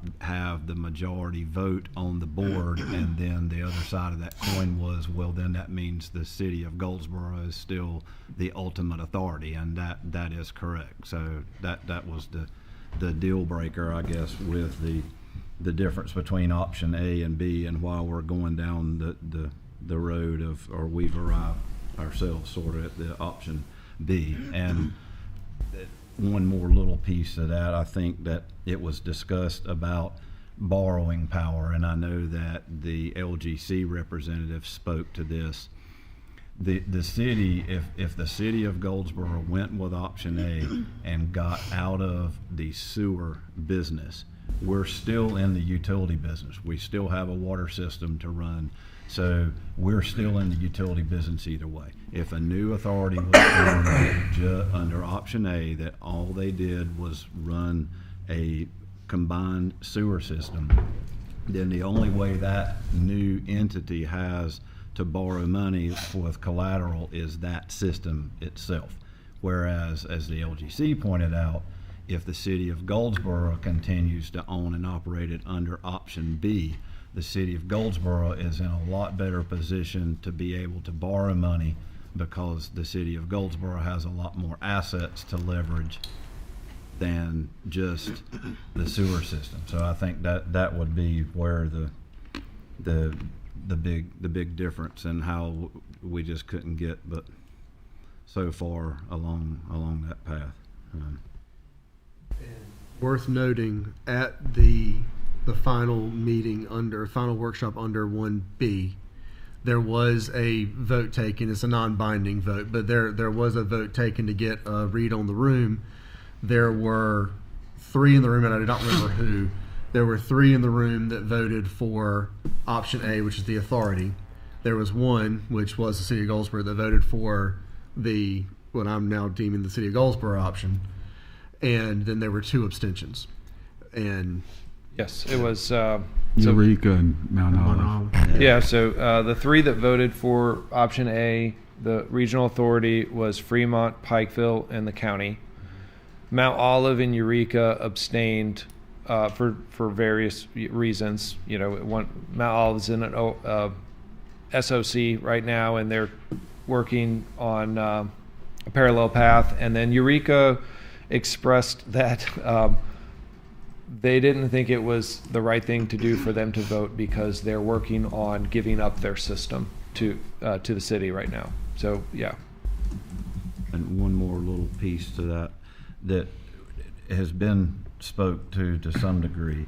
Every one of the entities that are involved in this discussion, with the exception of the town of Mount Olive and the town of Pikeville, already are flowing to Goldsboro and a part of our system, except for those 2 entities. That's right. Because we've got a couple of entities that was not spoke to or called by name, such as Walnut Creek, because they're not in trouble, so to speak, and they flow to us, and the town of Seven Springs flows into the county, which comes to us. So the model, or option B, is basically would be continuing on the path that we're on and bringing others that wanted to come in to be able to come in. And then restructuring the paper. Right, that's what the city was proposing, that you move from just an interlocal agreement to receive waste to more of a merger system, which is similar to what is done other places like Raleigh, and then they would receive in-system rates, which is the main benefit to them. That's correct, and it's when you look at it in that regard, if that entity said we cannot continue to process our sewer or manage our system because of the size of our system, and they turn that system over to the city of Goldsboro under option B, then they will be able to have the luxury of what our rates are, and we are established, and we are doing all the right things, and our rates are going to be stable whereas Mr. Barton and his associates had pointed out in some of the other meetings along the way that the other entities involved in this are looking at their ratepayers having to pay double and triple for their services if they don't do something to get themselves out of that utility business. And as Matt and I, or the manager and I, have discussed many times, the Raleigh model is working great in Wake County, and I see it as an opportunity to be able to help our neighbors. And I know we were talking about dollars and cents and how people is another issue that I hear a lot of. People want less government, not more government. And if option A creates another governing authority, another new piece of government, and I think the general public is not okay with that. People, like I said, people want less government, not more. But and I pointed this out as the vice chair of that committee, as well as the representative of the city of Goldsboro, that we stand ready, willing, and able to help and be here for every entity in our community. We already have the majority flowing to us now, but we're ready, willing, and able to help anyone. And Walnut Creek is not a distressed utility, so they don't have to be a part of this conversation. But just for a reference, so to speak, if Walnut Creek was to get out of the sewer business, it's already flowing to Goldsboro. They have one employee, I think, in their system. So if they just said, we want to sign an interlocal agreement and we want to be done with the sewer business, and we want the city of Goldsboro not only to receive and process, but we want the city of Goldsboro to own the system and get us out of it. I believe that Walnut Creek's sewer bill to their residents at this time would literally fall in half or more, I believe was the number, by doing nothing but getting out of that business. And I think that's the path that's going to be driving whether or not the other entities want to do that, is whether or not those entities and their ratepayers can be able to sustain themselves when their rates start going up, which is inevitable that's going to happen. And this is, Yes, I think that there's a lot of ways that a utility can become stressed. Ultimately, it's because the cost to maintain exceeds their ability to raise revenue.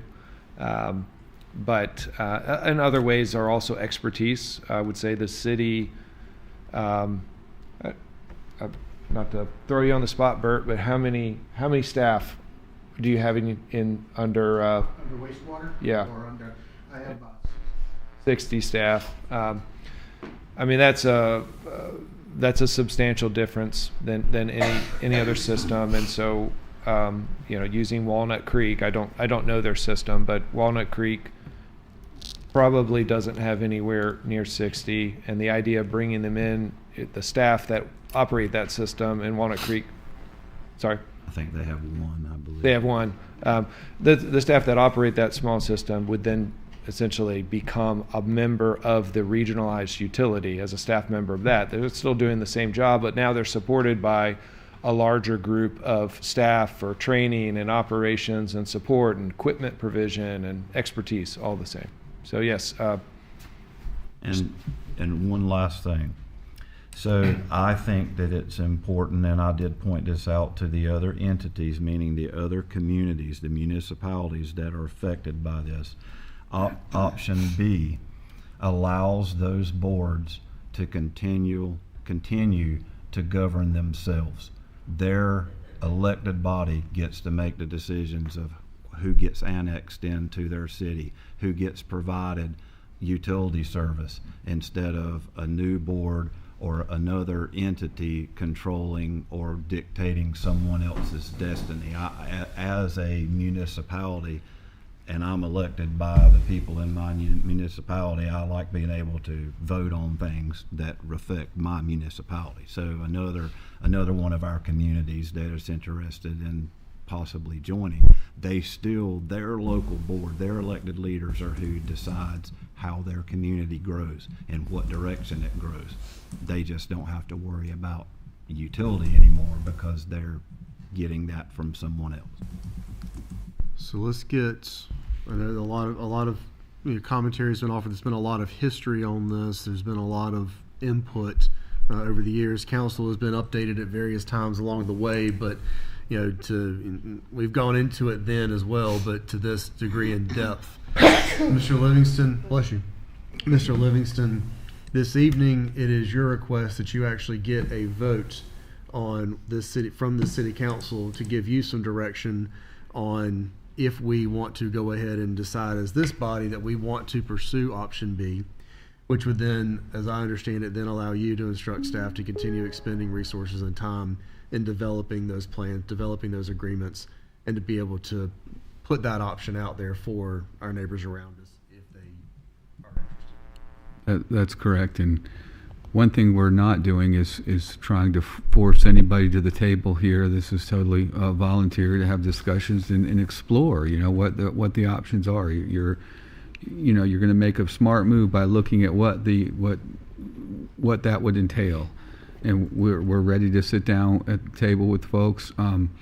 The idea of the water and sewer authority is not a bad one. It's really about timing. When the Neuse Water and Sewer Authority was formed, it was because there was a little bit of a crisis with groundwater, and they needed to build a new surface water plant, which was very expensive. And so everybody had this issue where they all needed to come together and be able to buy water so they could, and that it created that, on paper, that economy of scale. And if we do this together, the system was already somewhat in place in terms of the piping and things like that. They could do this. There was a ready-made solution. There is no ready-made solution to the current water and sewer that doesn't use our existing blueprint. That's number one. But number two, there's not a crisis or anything right now. It's to me, it's that goes back to the question is, there's crisis in some of these jurisdictions that they're having right now, some of these non-viable utilities which we can help with. But I mean, there's not like a crisis of natural man-made proportions where we all have to come together and we all have the same common goal.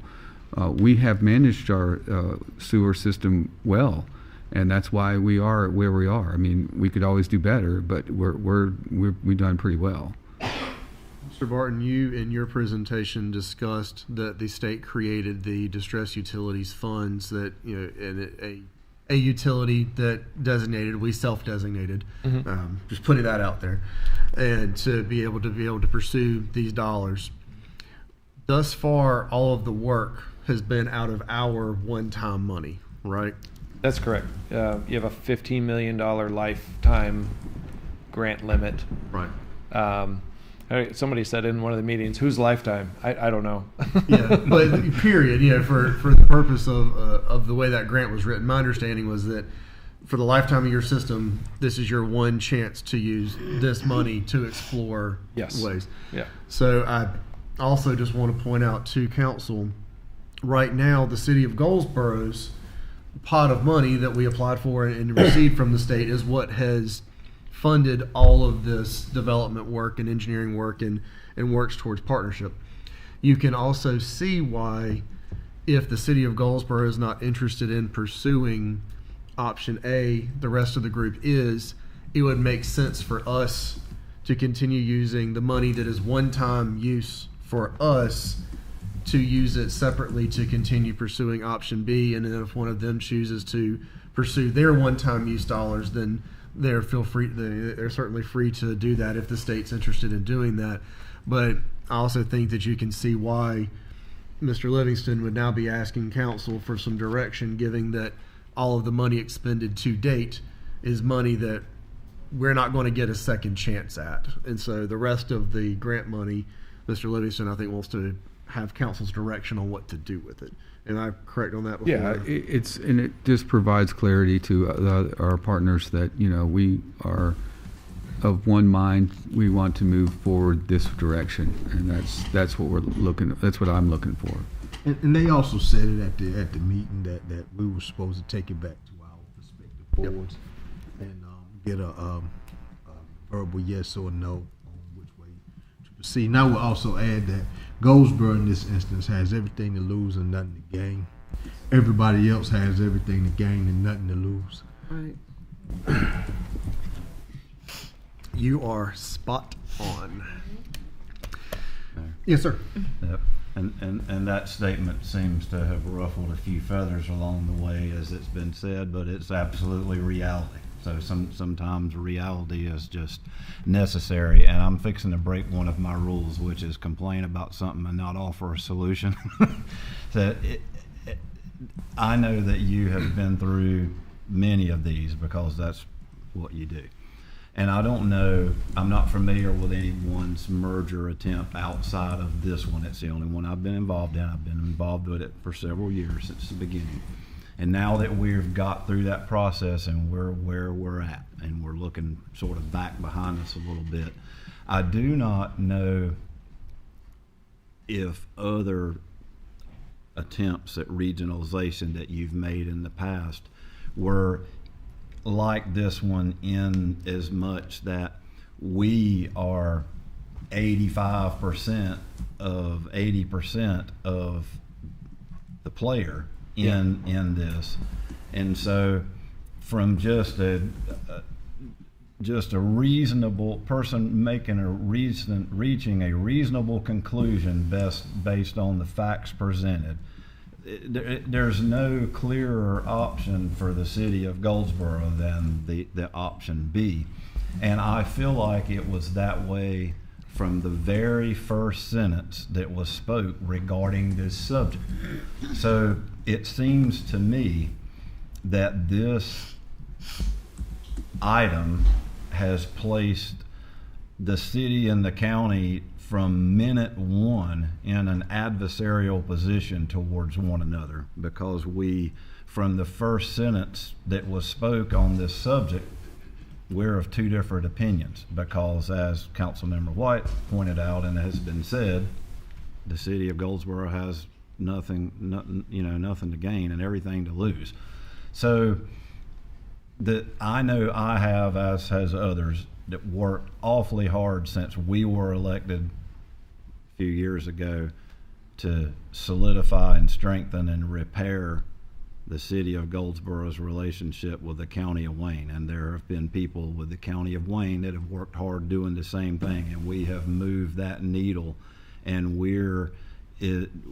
before this, we moved that needle a long way to where, and I've been around for a few decades now, and I've seen relationships be good and bad and somewhere in between. And I think this discussion has hurt the relationship between the city and the county, and because it become an adversarial thing, and the way that this was structured to play out, that we had no choice. I mean, that's just sort of how.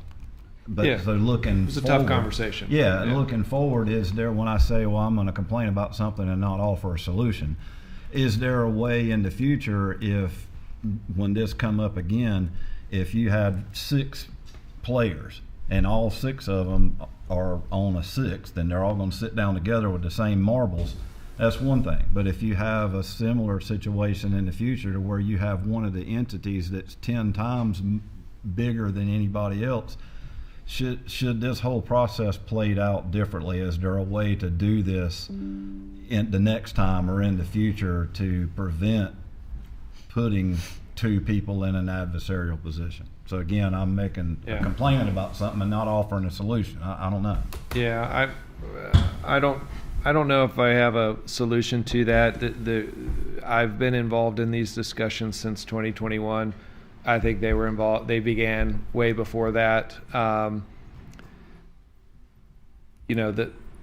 state was involved in, I would say, that the plan to give grants to the city of Goldsboro to administer and a facilitation group.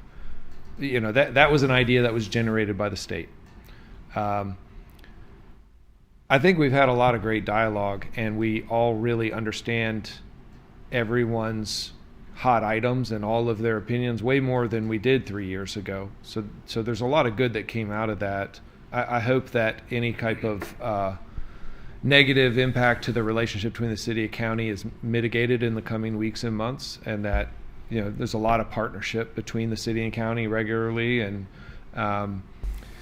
there's still maybe opportunity for one of these options to move forward with the total group, but it certainly wasn't at the end of the last workshop. We did not get there in that meeting. Yeah. So council, if I understand it correct, Mr. Livingston, there's not a resolution in our board packet. All you need is a simple motion instructing you to continue to pursue option B or A or neither. Correct. Correct. Yes, sir.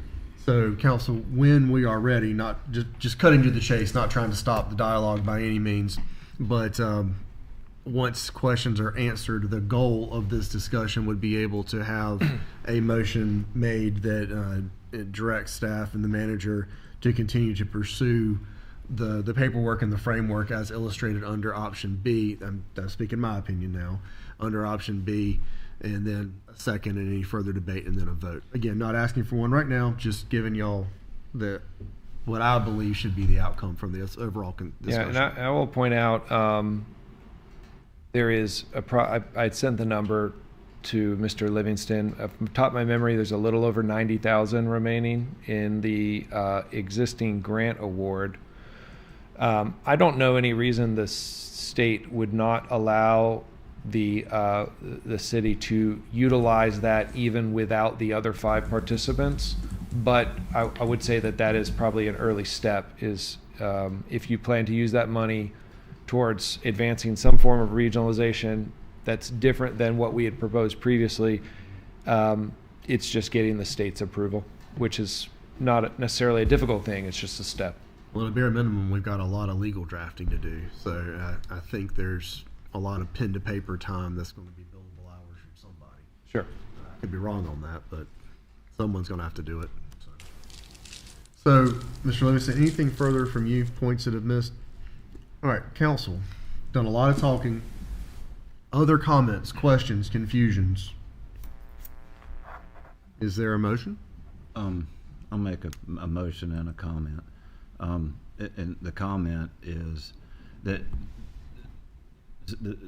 this is about economic development and prosperity for our area, for our county, and it would be easy if someone that doesn't understand the whole scope of this, that may be watching from home, to think that this is about somebody that has a septic tank and they're going to be asked to connect to a municipal system of some sort, and that's not the point here. The point here is being able to have an economic development advantage for our county, for it to be able to grow, and for us to have jobs and industry that comes into our community. That at the end of the day, that's what it's all about. And I know that the county has used this number before, that why jobs and industry and economic development and growth is so important. If someone that pays $600 in the county of Wayne, not if they live in the city, because I don't know those figures, but just say someone in the county of Wayne that paid $600 worth of property tax, the county provided them $1,000 worth of service for that $600 worth of tax that they paid in.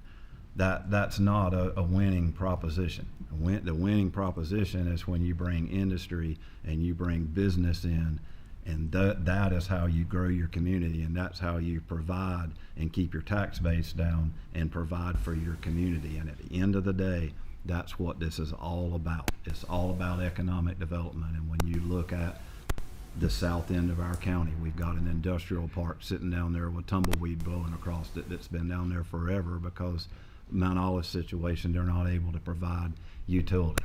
So think about if we're able to help them solve their issue, then all of a sudden we've got economic development opened up in the entire north end of the county.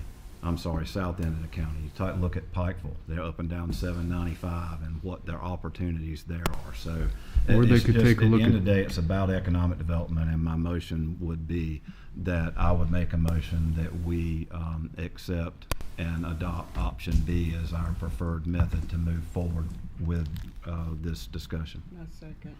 All right, motion been made and properly seconded. Mr. Livingston, I saw you lean forward. Well, I agree with Councilman Boyette, and that's a big reason why we're moving ahead with the expansion, because we do need to be able to have that ability to recruit industry and higher paying jobs in our region. And that doesn't mean they have to go to the far corners of the county, though. They can build new ones right here closer to the city of Goldsboro and reduce the costs of things like that. It's always an option, but I'll just leave it at that. There's a lot of different reasons.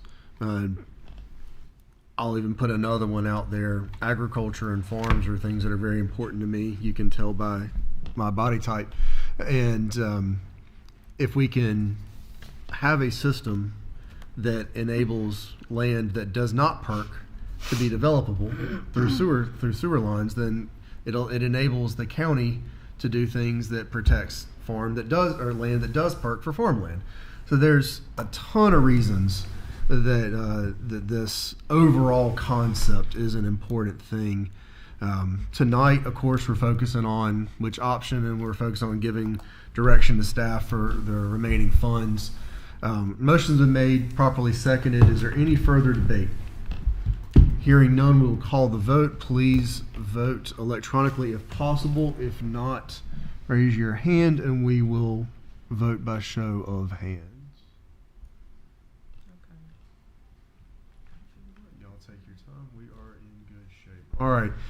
All votes having been tallied, we adopted option B and have directed Mr. Livingston and staff to continue pursuing that option. All right. Thank you, Reed. Yeah, and congratulations on next step. Congratulations. Yes. And that's not referring to a contract. It's referring to his career, just for what it's worth. All right. Speaking of sewer system, I'll tell y'all what. Let's take a brief recess for nature breaks. We will reconvene at 7:25 and continue our agenda. What a segue.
so we will pull this back to order.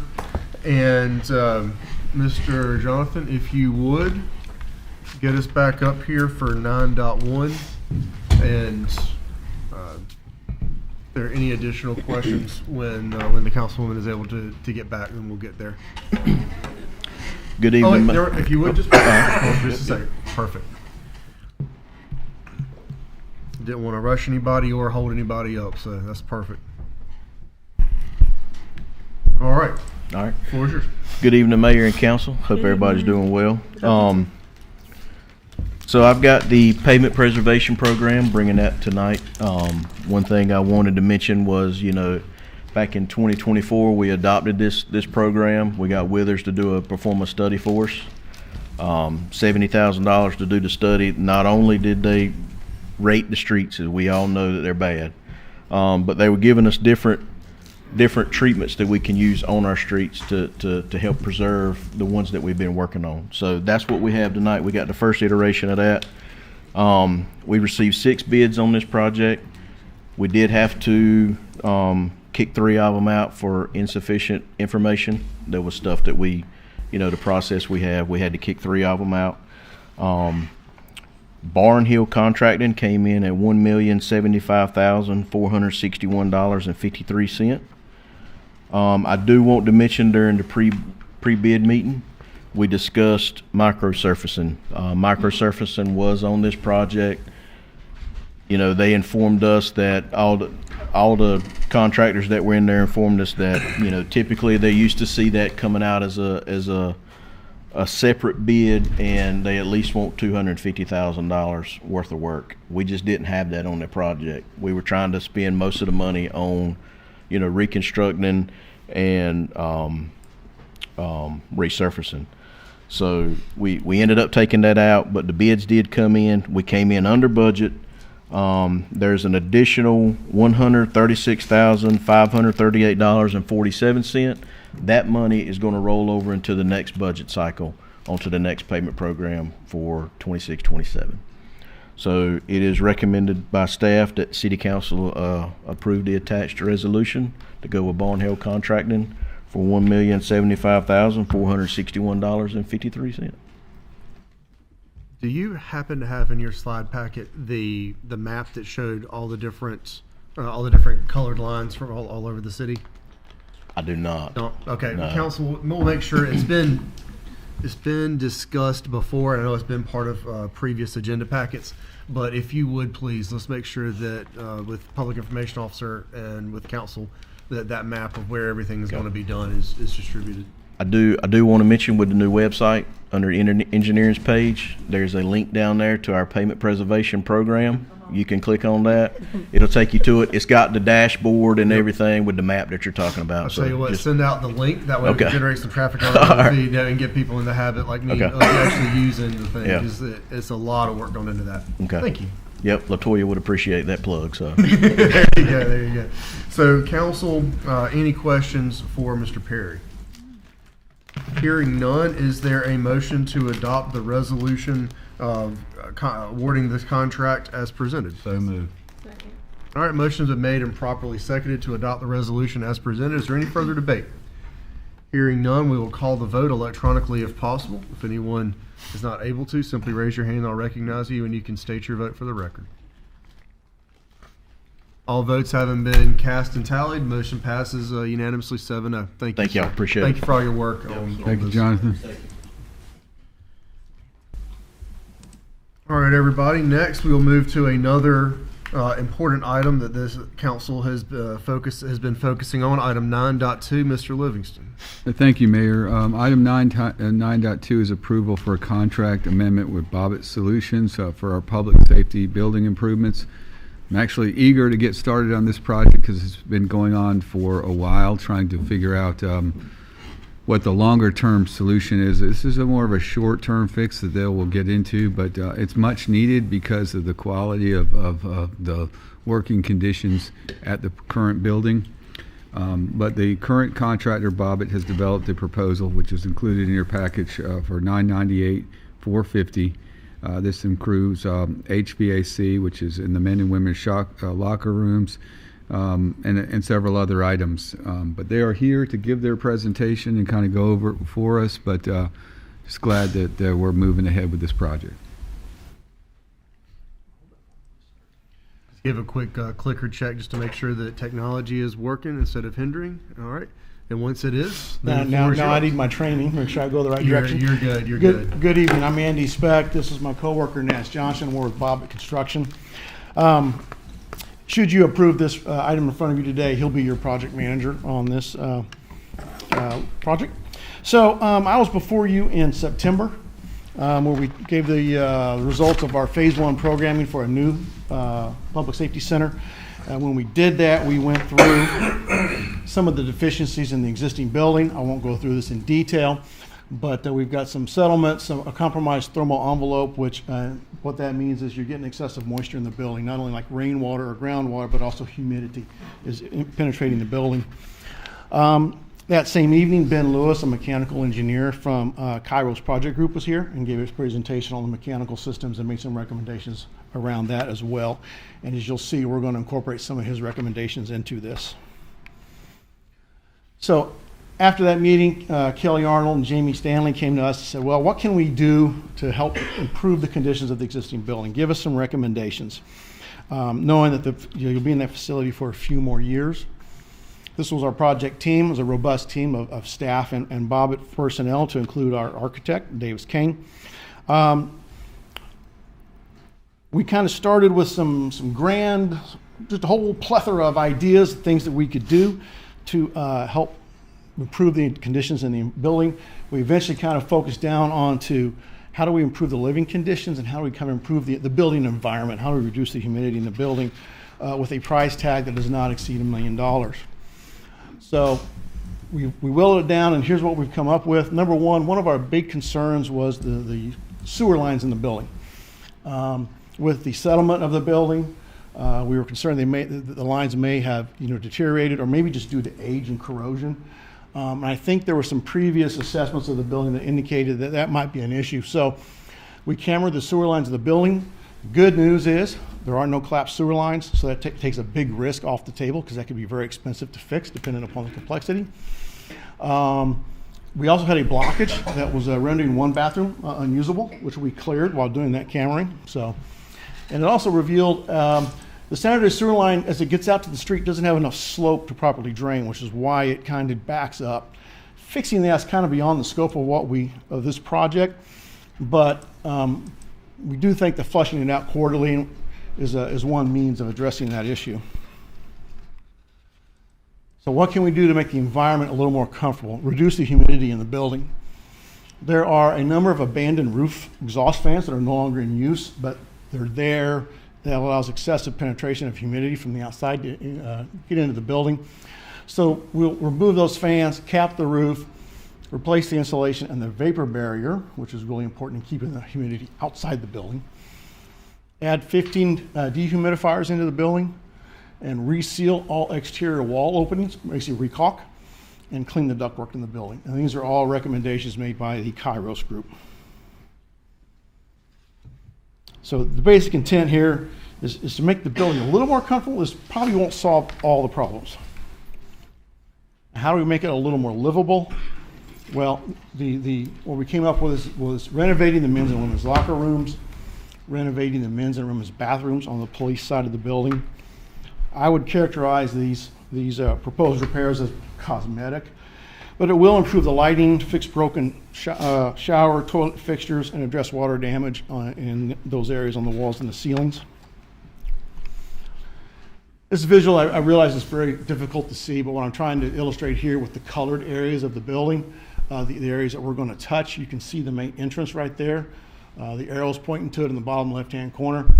And the men's and men's bathroom and locker room are kind of in a bluish shade, and the women's are in kind of the salmonella pink color. This is the budget breakdown. You said salmonella. I did say salmonella. Salmon color. Salmon. I'm a guy. Beige. We're not. I'm a decorator. Beige. Quickly. We're not going to speak salmonella into our buildings. So back that one up. I'm a decorator. Salmon. Salmon. I was going to say salmon, yeah, but I need beige. I'm a guy, right? It's We beige. needed that one. That's good. So here's the budget breakdown. You do have a more detailed breakdown in your packet to include our assumptions and clarifications. So we did bring it in under the goal of $1 million.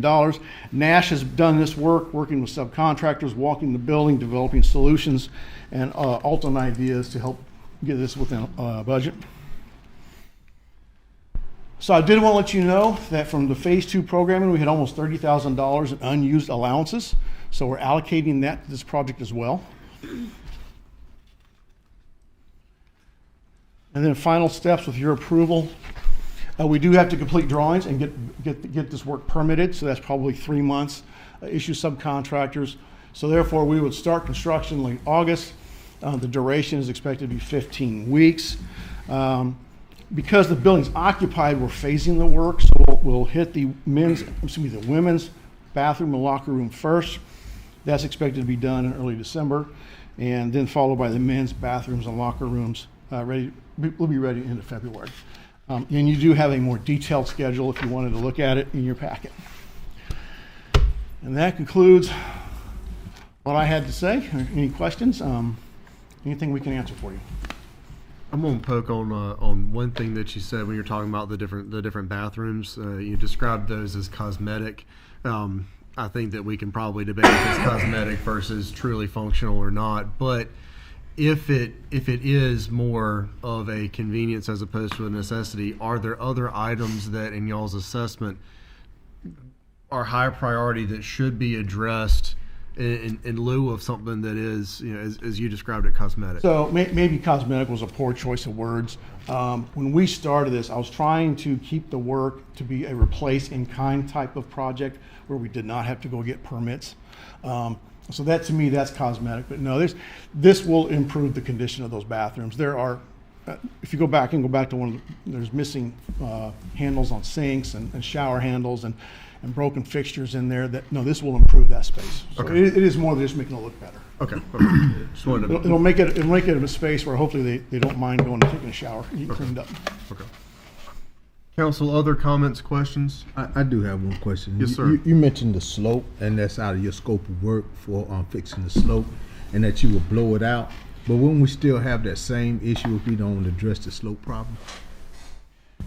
Correct, it is. Now, when I say it's not in our scope of work, fixing that is you've really got 3 options. So I'll let Nash probably be the expert here to kind of address these. But 2 options we really probably aren't going to do. One, ideally the building finished floor is a little higher, so you have more slope going to that main sewer line out of the street. I don't think you want to go and move the main sewer line of the street just to accommodate the sewer coming out of this building. Yes, so there's a clean out that's on the property that goes to the city main, and it's about 200 linear foot that's flat. We ran a camera through it, did all kinds of observations on it, and you just don't have any slope there. So a couple of options is digging it up and correcting the grades on it and getting the sag out of it. That's a more expensive option. Kind of the option that we've discussed with Jamie is using a hydrovac truck and just quarterly blowing water through, and that would be something that would be handled. You said quarterly? Quarterly, yes, sir. It'd be a good recommendation to do. Make sure you push water down the line. So those are kind of where we're at, and figured for the duration, because it's kind of a temporary fix until the new facility gets built within the next 3 to 5 years. Yep, and that's something I do believe that the town has in their arsenal to be able to handle. Okay. Thank you. Mr. Livingston, in the resolution, there is a note about the total amount of money that we were able to receive as a grant for being able to do some of this work. Can you talk to us briefly, and actually since you're here, whoever wants to take it, this is a little over $1 million project. We were allocated a little over 1.6. Can you talk us through the overall expenses of how that 1.6 has been? Sure. So, that was part of the $2 million allocation, which $375 went to stabilization of Union Station. The remaining balance is going towards the studies, the fees, and approximately $1 million towards I would call, repairs to the overall building so that we can get it in a better living condition, or I guess not really, well, they actually live there, living/working conditions for our employees. Perfect. Okay. Council, any remaining comments or questions on this one? If not, I would entertain a motion either to accept or reject the resolution to amend and move forward with this contract as presented. I make a motion that we accept the resolution as presented. Okay. Is there a second? All right. Motion's been made and properly seconded to adopt the resolution as presented. Is there any further debate? Hearing none, we'll call the vote. Please vote electronically if possible, and if not, simply raise your hand. I'll call on you and you can state your vote for the record. Yes, sir. I can't vote, so I'm just raising. Do you mind stating your vote for the record? I vote to approve. All right, perfect. Thank you, sir. System has been a little bit glitchy tonight. I've had to refresh and tap that e-vote 3 times myself. All right, motion passes on a unanimous vote. We are able to move forward. Mm-hmm. Thank you, gentlemen, for being here this evening. It always helps to have the experts in the room, so thank you. All right, now a big one. Mr. Livingston, we're at item 9.3. I'll turn it over to you and anyone else that you call forward. Thank you, Mr. Mayor. At last, this is the FY 26-27 proposed budget, which you have copies of now, a draft copy of it, the manager's recommended budget. What we talked about at the last work session on this past Friday was or was it a Friday a week ago? I guess it was a Friday a week ago now. Some of the things that you asked for, if we could look into, which we have, is going ahead and setting up funds for the UDO. The way that's being proposed is, since it is going to be a multi-year or multi-budget year process, we can start it out by funding $75,000 of it, and then the remaining of the balance, which will be approximately at least another $75,000 to $100,000 is what we estimate. So this project would start on the January 1st of 2027.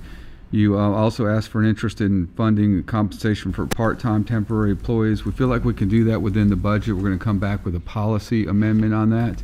We've got some pretty good ways ahead with that. We've looked at some other policies and some other areas which we think might be helpful, but we bring that back at a later date.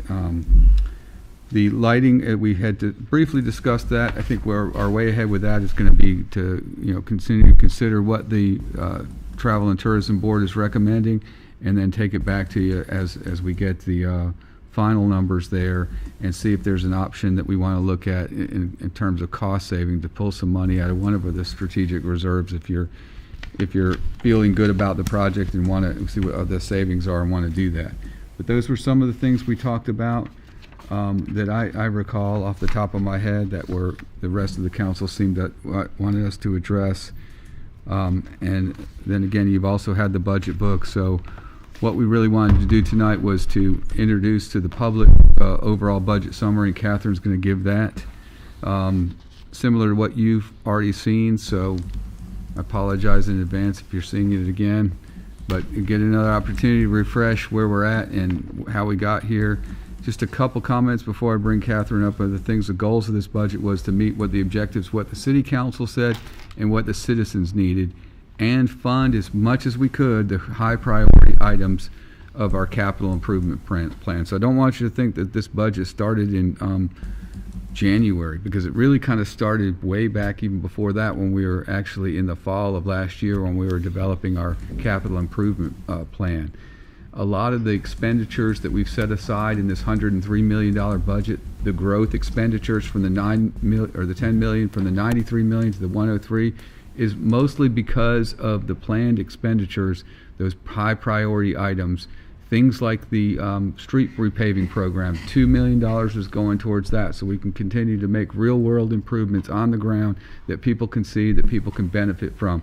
We don't plan on doing that just this year. Whatever we find, let's left over from the street repaving program, we'll put some more money into it. As we end our fiscal years, the city council can decide through your fund balance policy to put money back into those different strategic reserves, whether they be buildings like we talked about just a minute ago, or streets as we talked about. We've done a fantastic job in recapitalizing the city so far the past 2 years. This budget continues to do that with putting money from our strategic reserves, capital improvements for rolling stock. It sets aside money for that. In fact, tomorrow we're on the LGC's consent agenda item. What does that mean? That means that they're no longer looking at us like we're the redheaded stepchild of North Carolina. We're actually performing well in all areas of our finances, and that's a lot of credit to the finance department and Catherine and her team, but it's also credit to you and the city that has basically held the line where we needed to hold the line, and not done, just smart governance is what it's been. And so I say those things to say that this budget basically holds the line on last year's spending and keeps it. There's no new positions that have been authorized. I asked the department heads to bring us an operational budget that pretty much kept the line on operational costs where they could, and if it was over and above that, they needed to justify that to ourselves. The budget committee helped tremendously in getting a lot of the policy things and guidance to us on those types of issues. And lastly, I think we took into consideration the, not lastly in terms of the least important, but the citizen survey, which it was good to see that a lot of that lined up with things like the org study, but more importantly, it lined up with things that the city council sees, not just the, things that we could be doing a little bit more of, like better getting information out to our citizens from public communication standpoint, better use of social media. So we are already doing that. But more importantly, we're saying, okay, they really want to see things like, I keep on saying it, but the roads improvement is what people want to see around here. And so I think they see that we're doing a pretty good job in lots of areas, but they also see the areas that are aging, like our streets. This budget starts to address that. And again, it's a budget that's largely holds the line. We've had to recommend some targeted increases. We'll talk about those, namely in sanitation services, recreation. We just did our master plan. As you know, we provide recreation services not just for Wayne County and Goldsboro, but even surrounding areas that participate in our programs because our programs are affordable. And so because we don't get as much help from other entities, we looked at lessening the burden on the citizens of Goldsboro by increasing the rates for those that are outside the city limits. We doubled those in the budget. That was a strategic thing that you guys had asked, and it was also mentioned in our master plan several times. It's something that is a growing trend throughout the state, that you're seeing others help participate in a regional approach to recreation, as it's based on the users that are not just in Goldsboro. So those are some of the biggest changes. There's a 5% proposed rate increase for utilities. That's kind of in line with inflation, maybe a little bit above, but our inflation for water and sewer is going up higher than the rate of inflation, mostly because things like chemicals and things like that have gone up quicker than that. I'm just going to hand it over to Catherine now to kind of kick it off and kind of go over the presentation for the general public. I'll ask or if there's any questions, I'll take any questions. We'll get to questions in just a moment. I want to point out the outcome for the discussion this evening. Obviously, we are not voting on a budget this evening. The purpose of this evening is, one, to have the budget presented publicly and to be able to have discourse amongst us and staff about the budget publicly, but also then we will need to set the public hearing date. Is that by motion, or is that just simply stated for the record? Stated for the record. It will just be stated for the record. May 18th is what we're striving for. All right, the next meeting. So stated for the record, unless council, unless the course of the conversation dictates that it needs to be otherwise, we would then at the end of this discussion be setting the public hearing for the budget at our next meeting. Obviously, there would be ample discussion between now and then, including the potential for an additional meeting or special call or work session if necessary. Obviously, folks individually, can make time to go and meet with the manager and finance director, as happened last year too. So lots of options to ensure that all comments are heard and ingested as much as possible. I'm gonna stop talking. Mr. Livingston, anything else from you before Ms. No. Gwynn? No, sir. Ms. Gwynn. Good evening, Mayor Pro Tem, and Council. It's good to see you this evening. Tonight, what I have prepared is just a brief slide summary to talk about the overview of the budget. The public has not had the opportunity to even see any of the numbers, so this is just kind of like just a real quick overview. And that's what we're going to just do, a high-level overview. The manager's recommended budget, the detailed document, was delivered to council on Friday. Today is the official day as per the advertisement in Saturday's newspaper, in the Goldsboro News Argus, and in the Wayne Week as well. And it was stated in that advertisement about the public hearing date and the time and the location as well. So where we go from here is, workshop, we'll get feedback, we'll have the public hearing, more feedback, and adoption. Those dates are to be determined. So we're building a bridge from the retreat to where we are today. As Matt said, this is a very long process. It's a very intentional process and steps that the council takes very deliberately to ensure that they are being fiscally responsible with the citizens' taxpayer dollars. So in the February retreat, part of my presentation, I identified that we had flat revenue growth. We had rising personnel and benefit costs, and there were capital constraints. We had a lot of capital requests, but we didn't have enough money to fund all of them.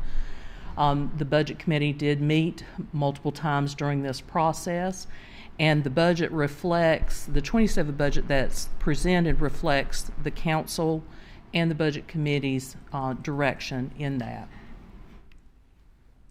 Okay, so from a big picture standpoint, the budget is balanced, so that's in accordance with state law. It requires that the manager delivered a balanced budget to the council, which that's being done in the document that you have. There is no general fund property tax increase recommended.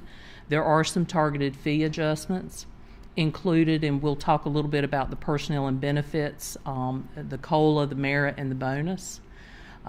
Another big thing I think is very important is the council adopted updates to the financial policies that created those assigned reserves, and then 27 reflects the actual use of those assigned reserves. I touch on it just a little bit in the presentation. And then continued investment based on that CIP that the council was presented on January 5th of this year by Davenport. So I think the goal or the end point of this is that, that bullet, the last bullet, that we are maintaining services while we're managing the cost pressures without increasing the tax rate. So with the manager's budget, it's about a 10% increase over last year. 94% of the budget is made up of the general fund and the utility fund, $68 million, $29 million. The previous budget last year was about $94 million, so at 103, that's about a 10% increase. And this just kind of gives you a big picture overview pie chart just to show you where those funds are spread. Okay. Now, can I interrupt? Because I think Sure. one point is that if we did not have those assigned capital reserves or whatever, we wouldn't really have that much growth in the budget. So that's, people look at it and say, oh, it's 10%, you're not controlling spending. This was spending targeted wise to replace things that we've been saving money for or have money for within our capital improvement plan that are necessary purchases or priorities that this was laid out by a lot of them by the city council. So I just didn't want it to think, oh, it's a 10% growth in the budget when it's a different approach. If we took out those strategic reserve expenditures, you'd see that it's basically a neutral budget. Sorry, Catherine, but I just wanted to point that out. I'm glad you did, Matt. I mean, so in that number, there's natural growth of about 2.4 million. Reserves about 4.2 million, as Matt alluded to. Utility rate increase is about 1.4 million, and then other is about 0.7 million. It's kind of what rounds out that increase there. Okay, so just a quick overview of the general fund, because as you saw, that is the largest fund for the city of Goldsboro. The first three columns represent growth. The last two columns represent policy adjustment. So, of course, we've stated no property tax rate increase. It's going to be at 0.69. We had approximately a 3% real property growth, value growth, and that gave us about $875,000. Sales tax, we projected about a 6.5% growth, and that gave us about $1.4 million. And then the last two columns talk about fee adjustments. What's proposed in the budget is an increase in the residential garbage fee by $4 per month per residential customer, and that brings in about $525,000. And even with that function, solid waste is still not self-sufficient. It does not necessarily have to be. I mean, it hasn't been, and we've basically subsidized it with property tax dollars, essentially. And, you know, that's a discussion for a different day. I did provide some additional analysis in the packet that y'all did get, you know, for you to look at. And then we also are talking about doubling the non-resident rates for the Parks and Recreation, which generates about $140,000 as per estimated, working with Felicia and her staff. That's the estimate for that. So, you know, we have modest growth in the budget, and then also we did some policy adjustments so that we could address some of those structural pressures that we're having to deal with. And then talking about fee adjustments, I've already mentioned the solid waste increase, the Parks and Rec, and Matt, as I understand with the Parks and Rec, that was part of that master plan with the Parks and Rec study is kind of where that suggestion had come from. We're also talking about transitioning our credit card fees from a city-absorbed model to a customer-paid model. And that's going to save the city about $195,000. I did provide I guess you call it a policy document in your packet that talked about, you know, basically the percentage of the fees that are being paid by credit card that's being borne by everybody else that pays by cash, check, or draft. So it essentially creates a subsidy. So we do have other methods, cash, check, draft, that people can pay with, and there is no cost to that. So, you know, we feel like that's the better model to move towards, and it does help generate some savings in the budget. And then also, in a minor way, talking about removing the business registration fee as recommended by the Business Development Strategic Plan. That results in a loss of about $40,000 of revenue each year.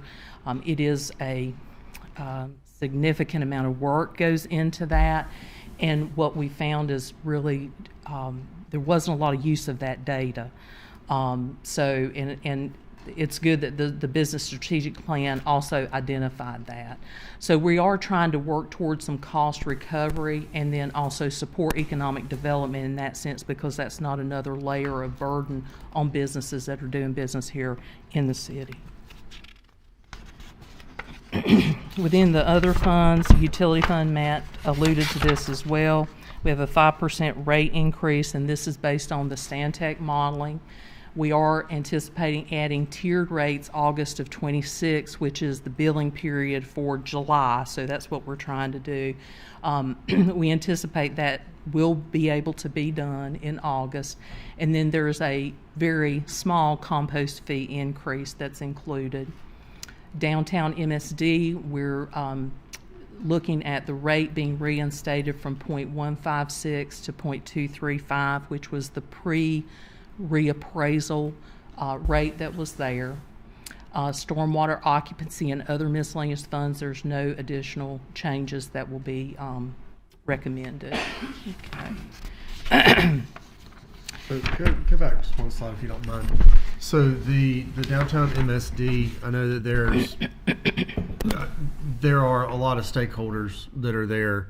If there's questions from council, I do want to make sure that if not this evening, at another time, that Ms. Williams is able to discuss, because I know that there was a lot of conversation that went into that piece of it. again, that is a very specific. The MSD layer of property tax is very specific within the city and what that money can go for and would go for. But council, that is something that I think we are hearing for the first time in this setting, and so that may be something that we want to ask some questions about, later this evening. Just pointing that one out there. Okay. Yeah. Thank you, Mayor. And then, compensation makes up about 50% plus of the budget, so I think that's an important element to talk about. The 3% COLA that is proposed for the first pay period in July will be about $1.2 million across all funds. The 2% merit, which is would be effective the first full pay period in January, it really has a 1% impact. That's about $411,000. The $400 net bonus for full-time and $200 for part-time is about $382,000. And then also included is phase 1 of 3 compensation studies. This would be for police. And then also including a study of the certification pay and a merit pay. That's wrapped up in about a $50,000 estimate at this point in time. So all that totals up to a little over $2 million that you would see. It's basically an increase in the budget. We already had the bonus budgeted, but not the COLA and not the merit. So, when we talk about, we've talked about cost pressure and we've talked about salary and benefit pressure. That's part of what that number is made up of. And just as a general overview, like what are cost pressures, things, non-discretionary things we don't really have, we can't play a part in changing. Inflation, we can't affect inflation, we can't drive it down. We have the state-driven retirement contribution increases, that was like $267,000. The health insurance, we estimated about 5% increase, that's $209,000. That additional state surcharge on health insurance, which is 2.4% of all payroll, not just payroll of folks that participate in the health insurance plan.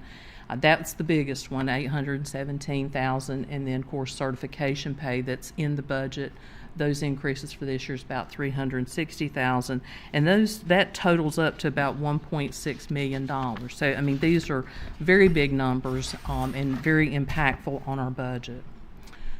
So we're going to switch gears and talk a little bit about CIP, because as Matt discussed, that's the other big thing that the city has been trying to strive to recapitalize, repair, to build back up.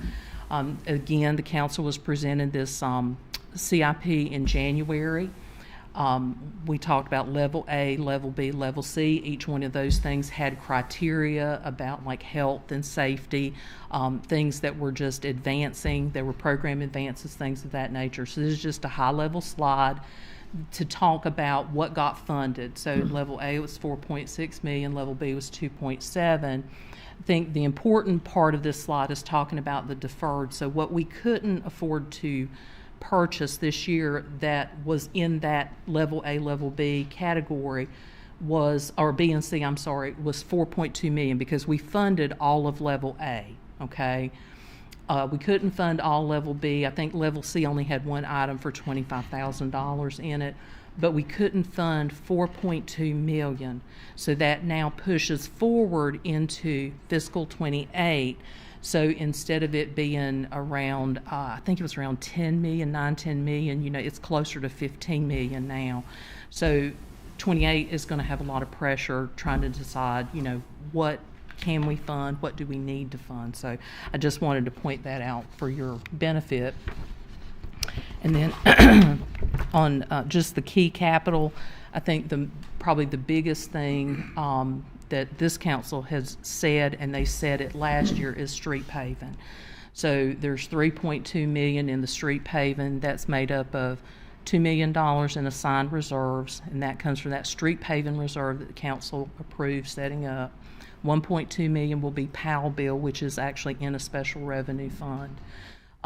We are recapitalizing the police vehicles. It's a total of 16 patrol or admin cars and one ERT vehicle. Solid waste has 2 solid waste vehicles and I believe a knuckle boom.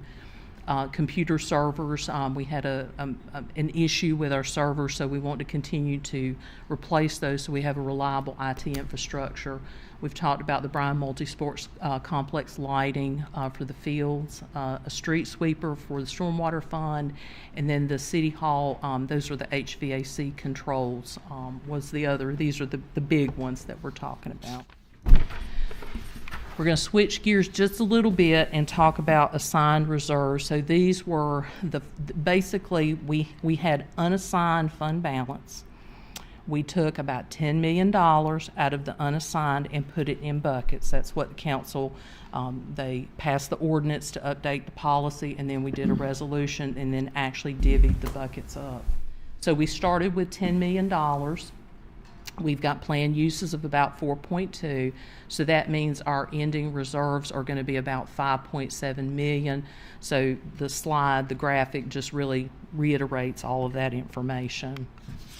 And one thing that I'd like to add there too, and I said this already, but I think it's really important because as we finish out our years, we reallocate monies back into those buckets. So it's a revolving fund of sorts.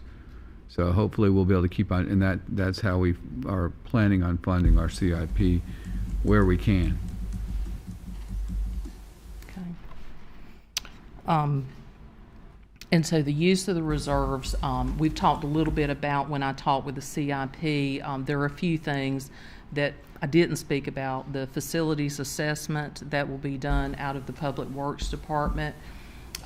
The Goldsboro Event Center, there's some major plumbing issues that need to be resolved of $60,000. Some painting at exterior of City Hall. And where it says police cars, approximately 6, this is the part that had to come out of the cash. So this is the pay-go portion. The other portion is being debt funded. So I just don't want you to get confused when I said, one was like 1.1 million and then I'm coming back and saying 6 cars, but this is the pay-go portion. The debt service for the equipment in 26, we use reserves to help pay for that because, as I mentioned last year when we talked about the shopping cart, and I said, you needed like 3 pennies plus in order to do the debt service, but we settled on a 69-cent rate, so there wasn't money to pay the debt service, so that's got to come out of the reserves. And then, of course, street paving, $2 million, basically that's pay-go, so that's the pay-go portion of the street paving.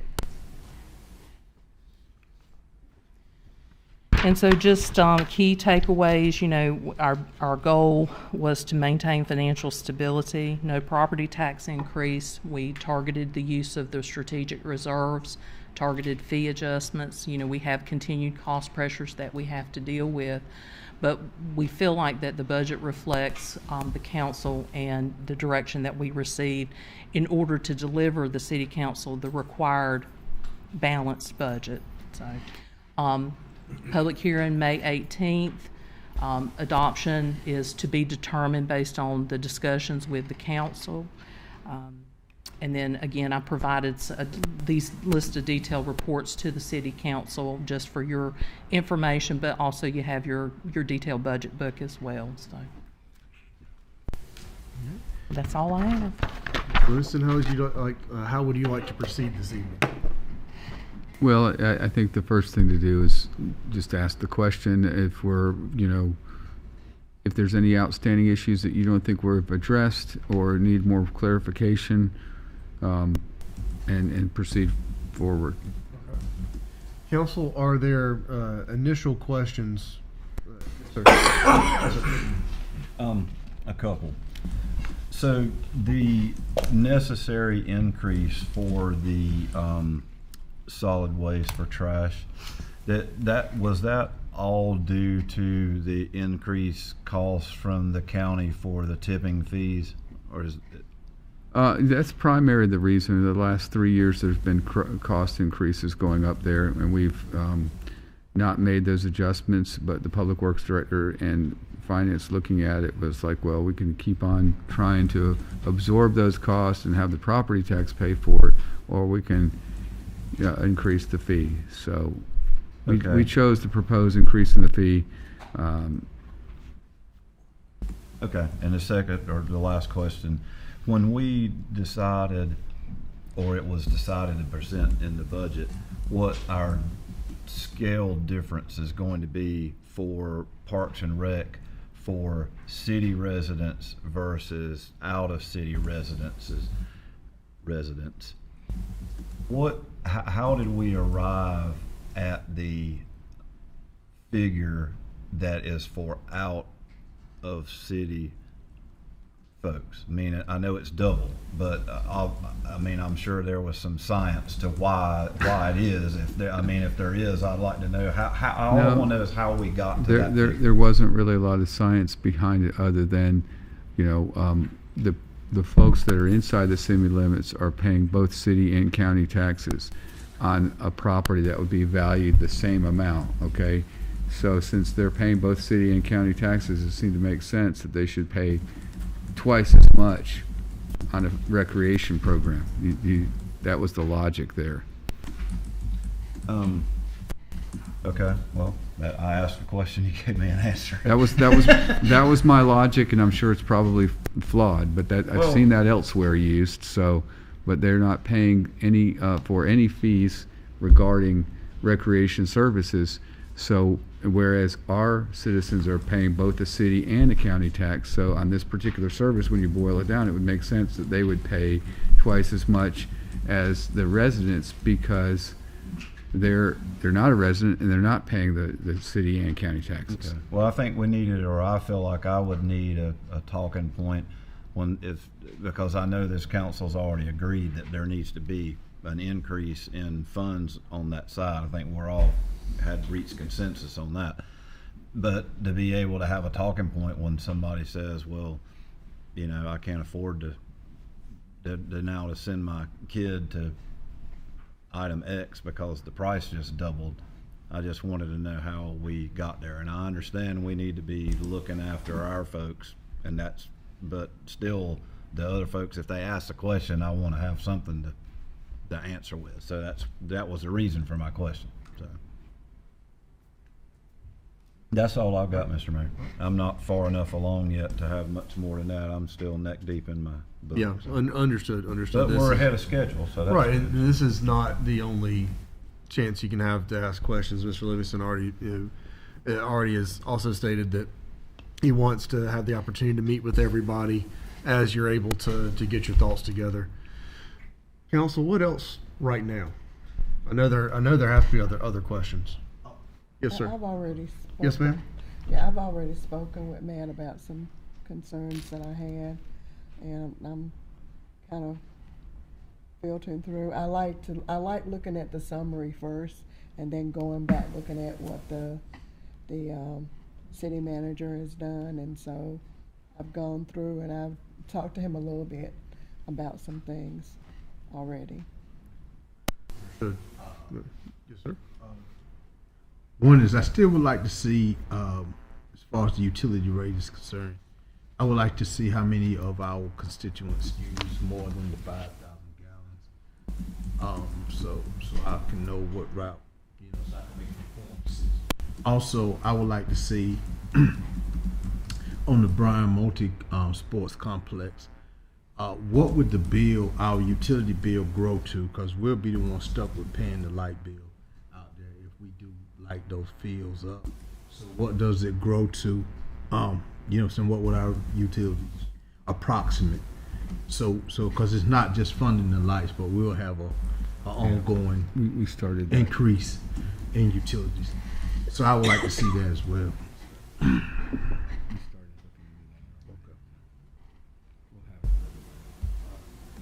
Yes, sir.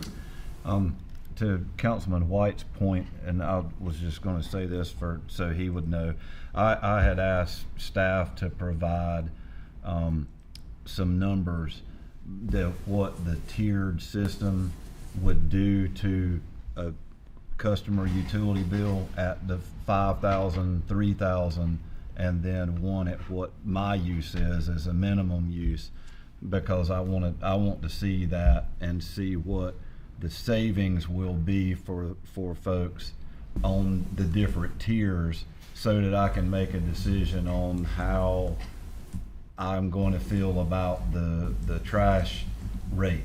So I mean, just to just for example, if we say, okay, well, a 2,500 gallon customer on a tiered system is going to save $4, and the trash increase is $4. Okay, that's one thing. If you're going to save $2 and the trash is $4, I want to try to avoid someone's bill going up when our goal is to get the bill to go down. Right. So as soon as I get that information, I'll share it with you. And I appreciate you. We'll get that for everybody, because we just started working on that. We wanted to make sure that we're comparing apples to apples on multiple different levels with the tiered rates, because it's a new concept for us, and we need to educate everybody up here on it so that we understand how it works, how we can educate our. Because one of the things with our programming now, it's very, very good that we're doing this. Folks will be able to have an app on their smartphone, or they'll be able to sign up because of the new module that we put in. We had this in other places. You can manage your account on your phone, basically get alerts to high water usage, or and those kind of things, and you can set up all kinds of things with this program. And a lot of people have been asking about that, and we're going to start doing that. Catherine, is that going to be effective July, or when is that effective? That's a piece of this software, the census software, that was not installed when the original system went in due to cost. Should have been installed. I agree with you. The city borrowed money in order to put that in. So I've gotten a cost estimate from Census. I'm not sure how long it'll take to implement. We really hadn't gotten that far because we really, kind of wanted a better feel if council, if that's what they wanted to do. So anyway, we have it. We can start moving forward with it. I do think at the end of the day, it helps us because, where we have our adjustment policy, a lot of that can kind of go away because then the power is in the customer's hands to be able to monitor their usage. So I can get a better figure about an implementation date on you. And the reason I mentioned that is because with that system, people can, and they're on tiered rates, and they can set alerts so that they know they're getting close, and they, if they so choose to keep their usage below a certain amount, they can set that up, so they can set up alerts, and they can see how they're coming along and things like that along the way. So it's very helpful. A piece of that as well, and Councilman, I saw your hand go up as well. A piece of that as well is that allowing folks the knowledge to know if they are an abnormally high user or not. I'll give you a perfect example, not to go into personal life, but in my house, it's myself, a dog, a kid, and my wife, all right? And we average about 3,600 gallons a billing period, all right? I had no idea that I'm on the low end. I just have no perspective, right? But I'll have constituents who live by themselves who will show me their bill of 4,800 gallons. They want to know why their water bill is so high. And I need to know, I would like for them to be able to have the perspective of knowing, do I need to call a plumber? Yeah. Or am I running my lawn irrigation system, way too much? But you get that, allowing people the knowledge to know if they're on the high end of users in the system or the low end of users in the system. I think providing that information, could allow people to then make their own decisions. Surprised. And as you've implied, allow some conservation mindsets, because this is also got a sort of philosophical approach to it as well. You'd be surprised at how much a toilet flowing can, or just a leaky faucet, just leaving, if you're on vacation or whatever, you get that thing going. It can really run up your bill, and it helps people with that knowledge, being empowered with that. Thank you. Councilman White, I saw your hand go up. Just the last thing, I know last time we met, we had a working session on the actual budget. We asked for a list of things that we could have spent, we can spend that the coronavirus. The coronavirus. Kellyanne's got that. We did look into that, and we do know that we're just kind of right there at the edge of, we have to have a shovel-ready project, and we're concerned that there's not that very many. Like, you can't use playgrounds for it.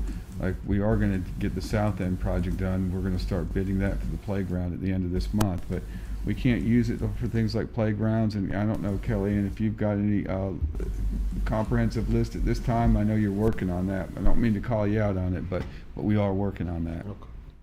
I can provide it for you to give to the council tomorrow. Here, come on up, so that I want to make sure that folks can hear. I used to be in That's all right. Yes, I can provide that list to the manager to provide to all of you.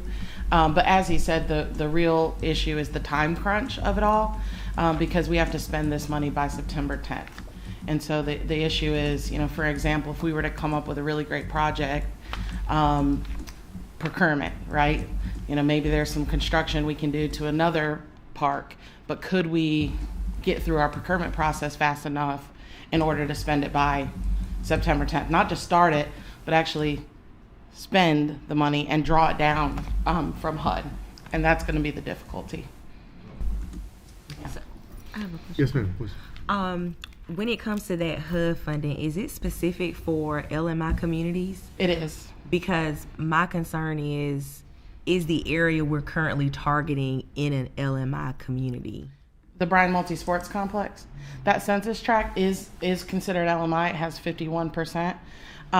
The real question, it's a great question, is whether or not we're able to prove that the what's the word I'm looking for? The service area, or those who will be serviced by the park, will be LMI. Mm-hmm. And again, because we do use the park for our recreational programs as well, we do have some demographic data that says those who play soccer or flag football or run at the park, whatever they might do. Even that the sidewalk that weaves through all of the parks, technically that's a greenway system available for our entire community to use. So if you look at even the adjacent census tracts around the Bryan Multi-Sports Complex, they are all LMI, and are able to count towards that service area and those who would be beneficiaries of this investment in the park. But that is that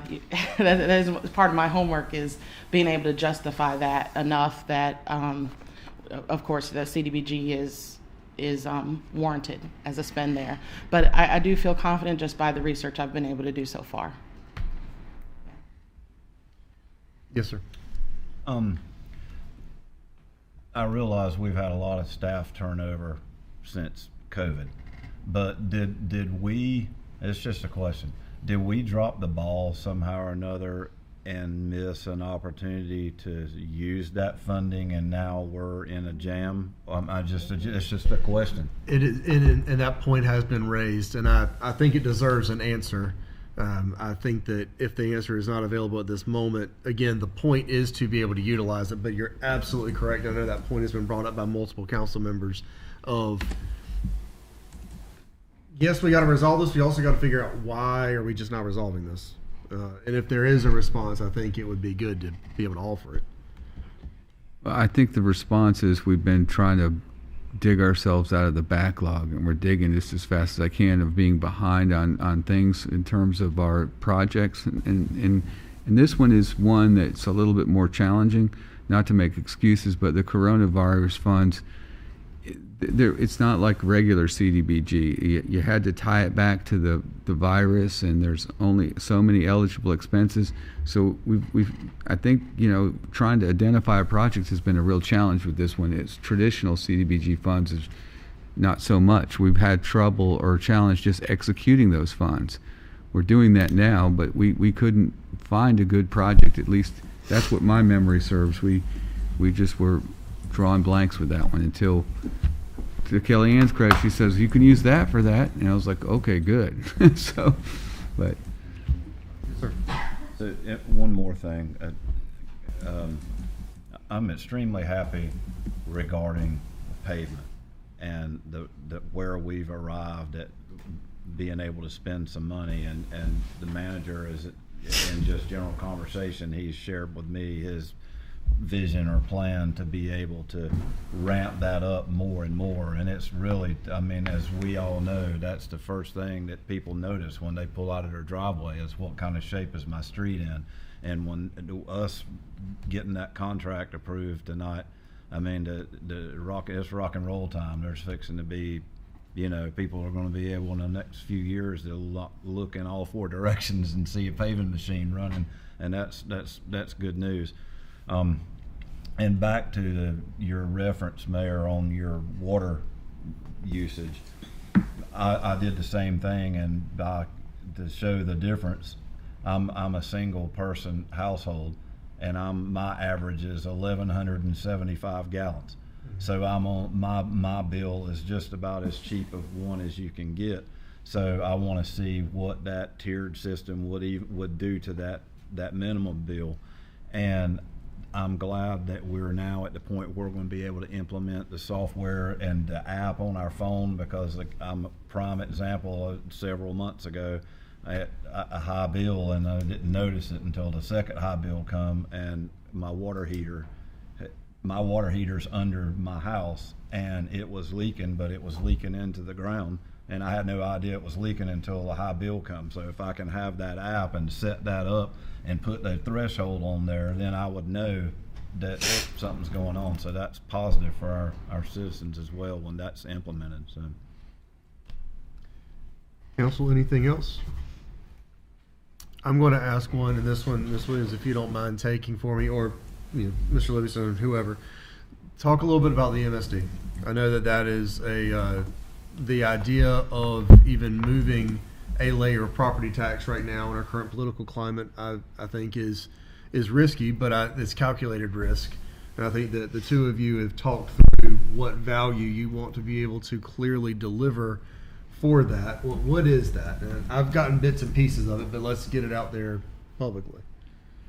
Well, I'll take that one, Mayor. And I think the big thing is we want to be able to provide the level of service that we've started doing this year under the grants that we've been so graciously received from Representative Bell, for things like facade improvements.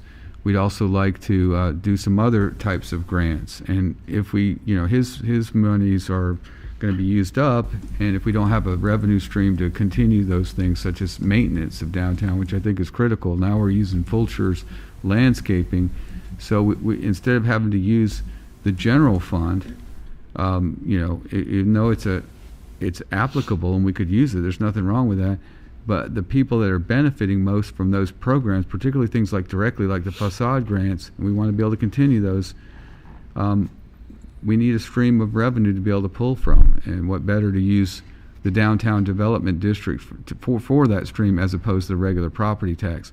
That way we can continuously fund this and fund other programs as we develop them. So that's the primary reason, just being able to have a stream of money that we can use for those types of grants and incentive programs. I just want to always make sure that we're able to clearly articulate the value that any layer of taxation is doing, which I think is probably what the larger statewide conversation is going towards, is being able to point to what the dollar is doing and how it is delivering value back to those who are paying for it. And again, just as a reminder, those that are in the MSD fund, they pay county taxes. They should be entitled to the benefit of those county taxes. They pay city property taxes. They should be entitled to the benefit of those city property taxes. And then they pay an MSD tax. They should be entitled to the benefits of that MSD tax. And I just want to be able to clearly articulate to those property owners, because frankly they are investing 3 times in the government that supports them. And so I just want to be able to make sure that we're able to say why. And to give you an example of how we've used those funds, the John Street Corral is just one example, and we can use things like that to fix things like the parking lot, like restriping or microsurfacing and some things like that we're seeing those as needs. So the needs aren't going away, and we know the needs are getting greater and greater amongst the general fund with the streets outside of the MSD, but it's just a source of revenue that we can continuously use to put back into the MSD to continue to do physical improvements and grants. Perfect. Thank you. And yes, sir. And for what it's worth, as a downtown property owner that's affected by that MSD, I'm okay with it, and I think that's by the large majority everyone is, because that it's a tax on ourselves basically to provide an extra layer of service to that area without having to take it away from the general fund. So I mean, I haven't heard anybody speak negatively of the MSD and what's done with it, including myself. And the final point I'd make is that this isn't really, it's trying to go back to the level that we were at before. So it's sort of and I know that a tax is a tax, so I'm not trying to make light of it. But, you know, the natural growth in the property tax revenue is what we were able to use for the general fund. Well, they didn't get to use that with the MSD because we put it back to revenue neutral. So that was actually making it harder for them and the MSD to continue some of the programs that we've been doing. And the biggest concern I have is the maintenance and keeping that contract going because if we can't keep that going, we're going to have to stretch our Parks and Recreation crew even thinner than they are right now. And it's a very minimal amount of money, honestly, compared to the other. That's the goal, is to be able to show why, comparatively speaking. All right, council. Actually, Mr. Livingston, we'll go back to you for a second. Process going forward between now and our date of public hearing. What do you request and advise of council? So right now, two things. If you have certain questions about the budget, if you can direct them to me or Catherine, we'll be happy to sit down with you and go over them. And secondly, if we can go ahead and prepare to have our public hearing, set a motion for the public hearing on the 18th, then we can go ahead and stay on schedule with that. But that's it, Mayor. Just set a public hearing for the 18th, and any other questions we have, or you have, or the council has for me or the finance officer, if we want to set a work session, if we need more time, like as you said, we can do that. We do have a little bit of time baked in, but I want to be respectful of your time to make sure that all the council's time. So my preference would be to meet with you one-on-one, but if you feel like a work session is needed, we can do it that way too. So council, where we are this evening, budget has been presented. It'll be made available for public dissemination. Ms. Gwen, is it this evening, or it'll go live? Perfect. Perfect. So that will go live later this evening. We do or do not need a motion for setting the public hearing. Can I just go ahead and just decree that the public hearing will be the second meeting in May, which is what, 18th? All right. So we'll have our public hearing on the 18th. Council, between now and then, any conversations, questions, concerns, ideas with the budget, please do make sure that you communicate back to Mr. Livingston or myself or both. At the 18th meeting, it will be the will of council if we choose to vote on a budget as may be modified between now and then, or as it currently sits. We can either vote on it then, or we can hear the input from the public, be able to make modifications right then and then do it, or we can hear the input from the public, continue having input, and then vote on it at one of the meetings in June.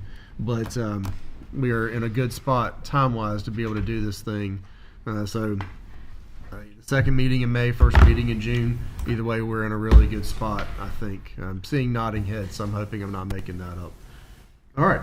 Yes, sir. One thing I want the board to consider is I know Matt appreciates the one-on-one, but it's also important too for us to hear each other's thoughts. So I really do want us to consider another work session where we can come and talk and hear from each other about how we feel about the budget as well. Would it be the desire of council, and we can have this conversation now, or allow people to look at their calendars and think about it, to do another session after the public hearing or between now and the public hearing, just as a knee-jerk reaction, if we were to? My preference would be after the public hearing. I think we'd be better doing that, so we've got. Right. That makes complete sense. Okay. Then how about this?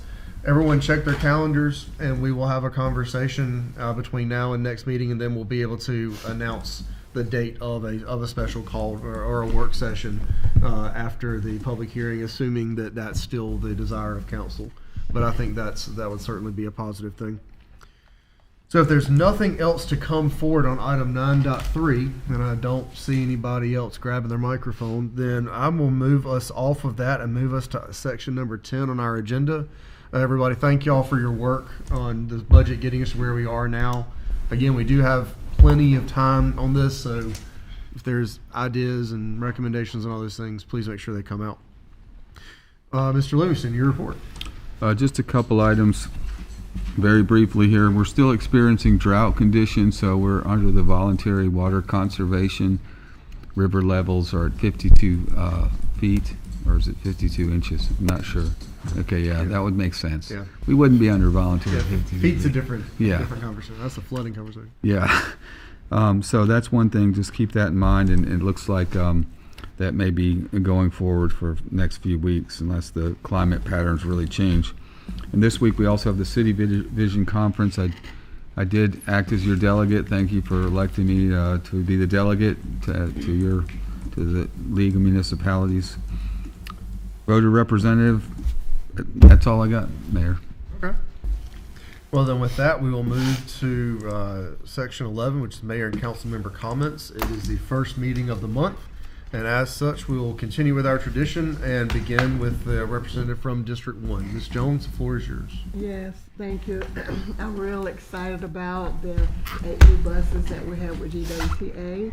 They will be rolling out in June. They are low floor and easy access. The other buses will retire, and because it is a federal grant, they would go to government deals. So they will have to be sold. Also, I'll talk about the trash a little bit later, but also I would like to commend District 1 community and the way that they handled the incident on Carolina Street. That community showed love and concern. They moved out of the way so the first responders could do what they needed to do. I also want to commend the police and the fire department for all that they've done. And I have posted my suggestions on Facebook and what we need to do and go forward. I've already spoken with the engineer of Norfolk Southern to ensure that that bridge is safe to go under for cars. I sent an email to Matt, and Matt and I and the mayor are working on some solutions to make sure that it is safe and that area is safe. That's very, very important. The entire District 1 community, the Carolina, was just awesome that day. I just can't commend them even more. Also, I like to talk about, since we're talking about the bus and the bridge, I have sent a couple of requests regarding the trucks that are still going on North End. The big trucks are still going through the neighborhood. They're too big for that area. There is a park right there. There will be children there, but even so, we want to keep our roads. They are supposed to go on the highway and not on Neal and Alabama to get to 117. And we've talked about that a little bit, but it's still occurring. So could you kind of take a look, put another sign there to say where the trucks are supposed to go, but they're not supposed to be on Hooks River Road or going through that neighborhood. So I don't know what we can do about that, but I just ask that you please take a look at that, please, for me. I had the honor of going to the Black Alliance, and that was why I was not present at the finance meeting, and thank the city for allowing me to go. It was a wonderful event with elected officials. The theme was Unlashing Our Power and United in Purpose, and I brought back a lot of good things for that. I also would like to thank the Finance Committee for where we are. I really do appreciate you. We are not the stepchild anymore, and thank you for all your hard work that we've done. I enjoy being on the committee with you and Mayor Pro Tem, and thank you so much for all your input. You always have valuable information to share, and we listen to you. was something else.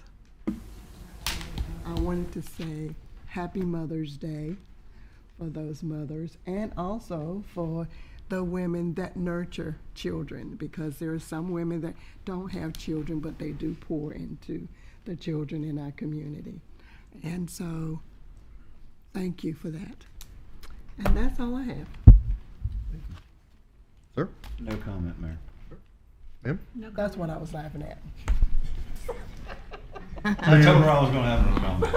I have Ma'am, comments. there you go. Okay, so Saturday is National Stamp Out Hunger Week, and so our local post offices will be collecting food. If you will leave your non-perishables in the mailbox on Saturday, or you can also take those down to the Berkeley or the post office here in Goldsboro. But if you'll leave your perishables Saturday, your post office carriers will pick those up. Or I know that Councilwoman Brandy Matthews heads up the blessing boxes, so that's another great outlet that you can place your food in on Saturday. Congratulations to, we had over 20 city departments that won safety awards. So I was there with the city manager. So I want to congratulate all of those awards that were given by the Department of Labor. And then Wednesday, if you have a chance to join us, we'll be at the Hub for the 29th annual Hal K. Plunk awareness for disability. So if you could come on out, and I know many of you will be at City Vision, but if you're watching and you have a opportunity to join us, we'll be at the Hub at 10 a.m. Thursday is National Day of Prayer. May we never forget the value of praying for, encouraging each other, and loving each other well. And then the last thing is, I have missed my son's birthday party tonight. So as a mom, I just want to ask for your forgiveness and to tell you I love you, happy birthday, and may the 4th be with you. He's a big Star Wars fan. So I had him on Star Wars Day, so happy birthday to my son, Tyler Weeks. I love it. Hey, ma'am, floor's yours. No comment. Sir? Only thing I have is I know there was invitations sent out by our Keeper of Records for induction ceremony for the actual induction ceremony for our mentor group on this Saturday. So if you didn't get it, this is a verbal invitation. It's at 5 from 5 to 7 at the Event Center. Business attire. Come celebrate the youth, the young men of Capital League. Is it business attire? I was going to ask you that because on the thing it said Formal. Yeah, it's I business. didn't get it, but it's okay. Business attire. I would have wore a gown. I would have. Thank you. Me too. I was going to come in a black evening gown. There you go. That's, thank you for that. and would have looked fantastic. All right. My comments will not be terribly long, but last 4 days from Friday until today has been incredibly busy, and it's been timely given the proclamations that we had earlier this morning. And I'm not going to use family names because I want to protect their privacy, but understand that attending funerals and then doing proclamations for mental health, it hits differently when it's a child. I think we can leave it at that, and I don't think I need to go any further because I don't want to draw unnecessary attention. I'll just simply say, look after those around you, make sure you're having conversations, and don't really know what else to say other than recognize that those around you might need a little bit more support, and family members might need a little bit more support than you even realize. So we'll leave it at that.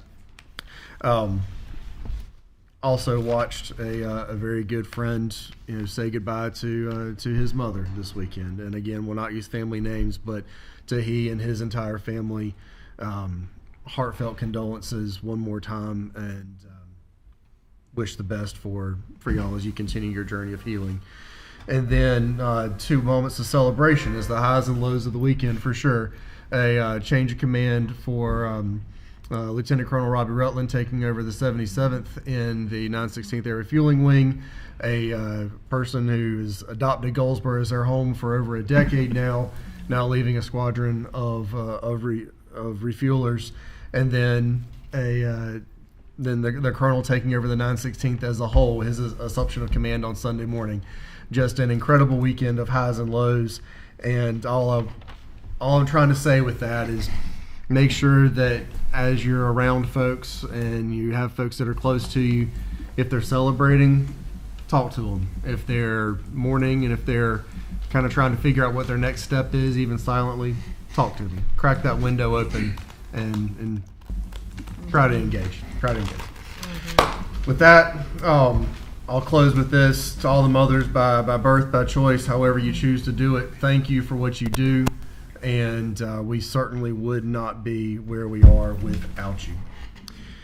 That concludes my comments. Mr. Lawrence, you teased me with the reality of not having a closed session earlier. Is that still the case? I can come up with something, but... I will entertain a motion to adjourn. All right, heard a motion. Is there a second? Second. All right, motion's been made and properly seconded to adjourn. That is not a debatable motion. We'll vote by show of hands. All in favor? All opposed, same sign. Seeing none, motion passes unanimously.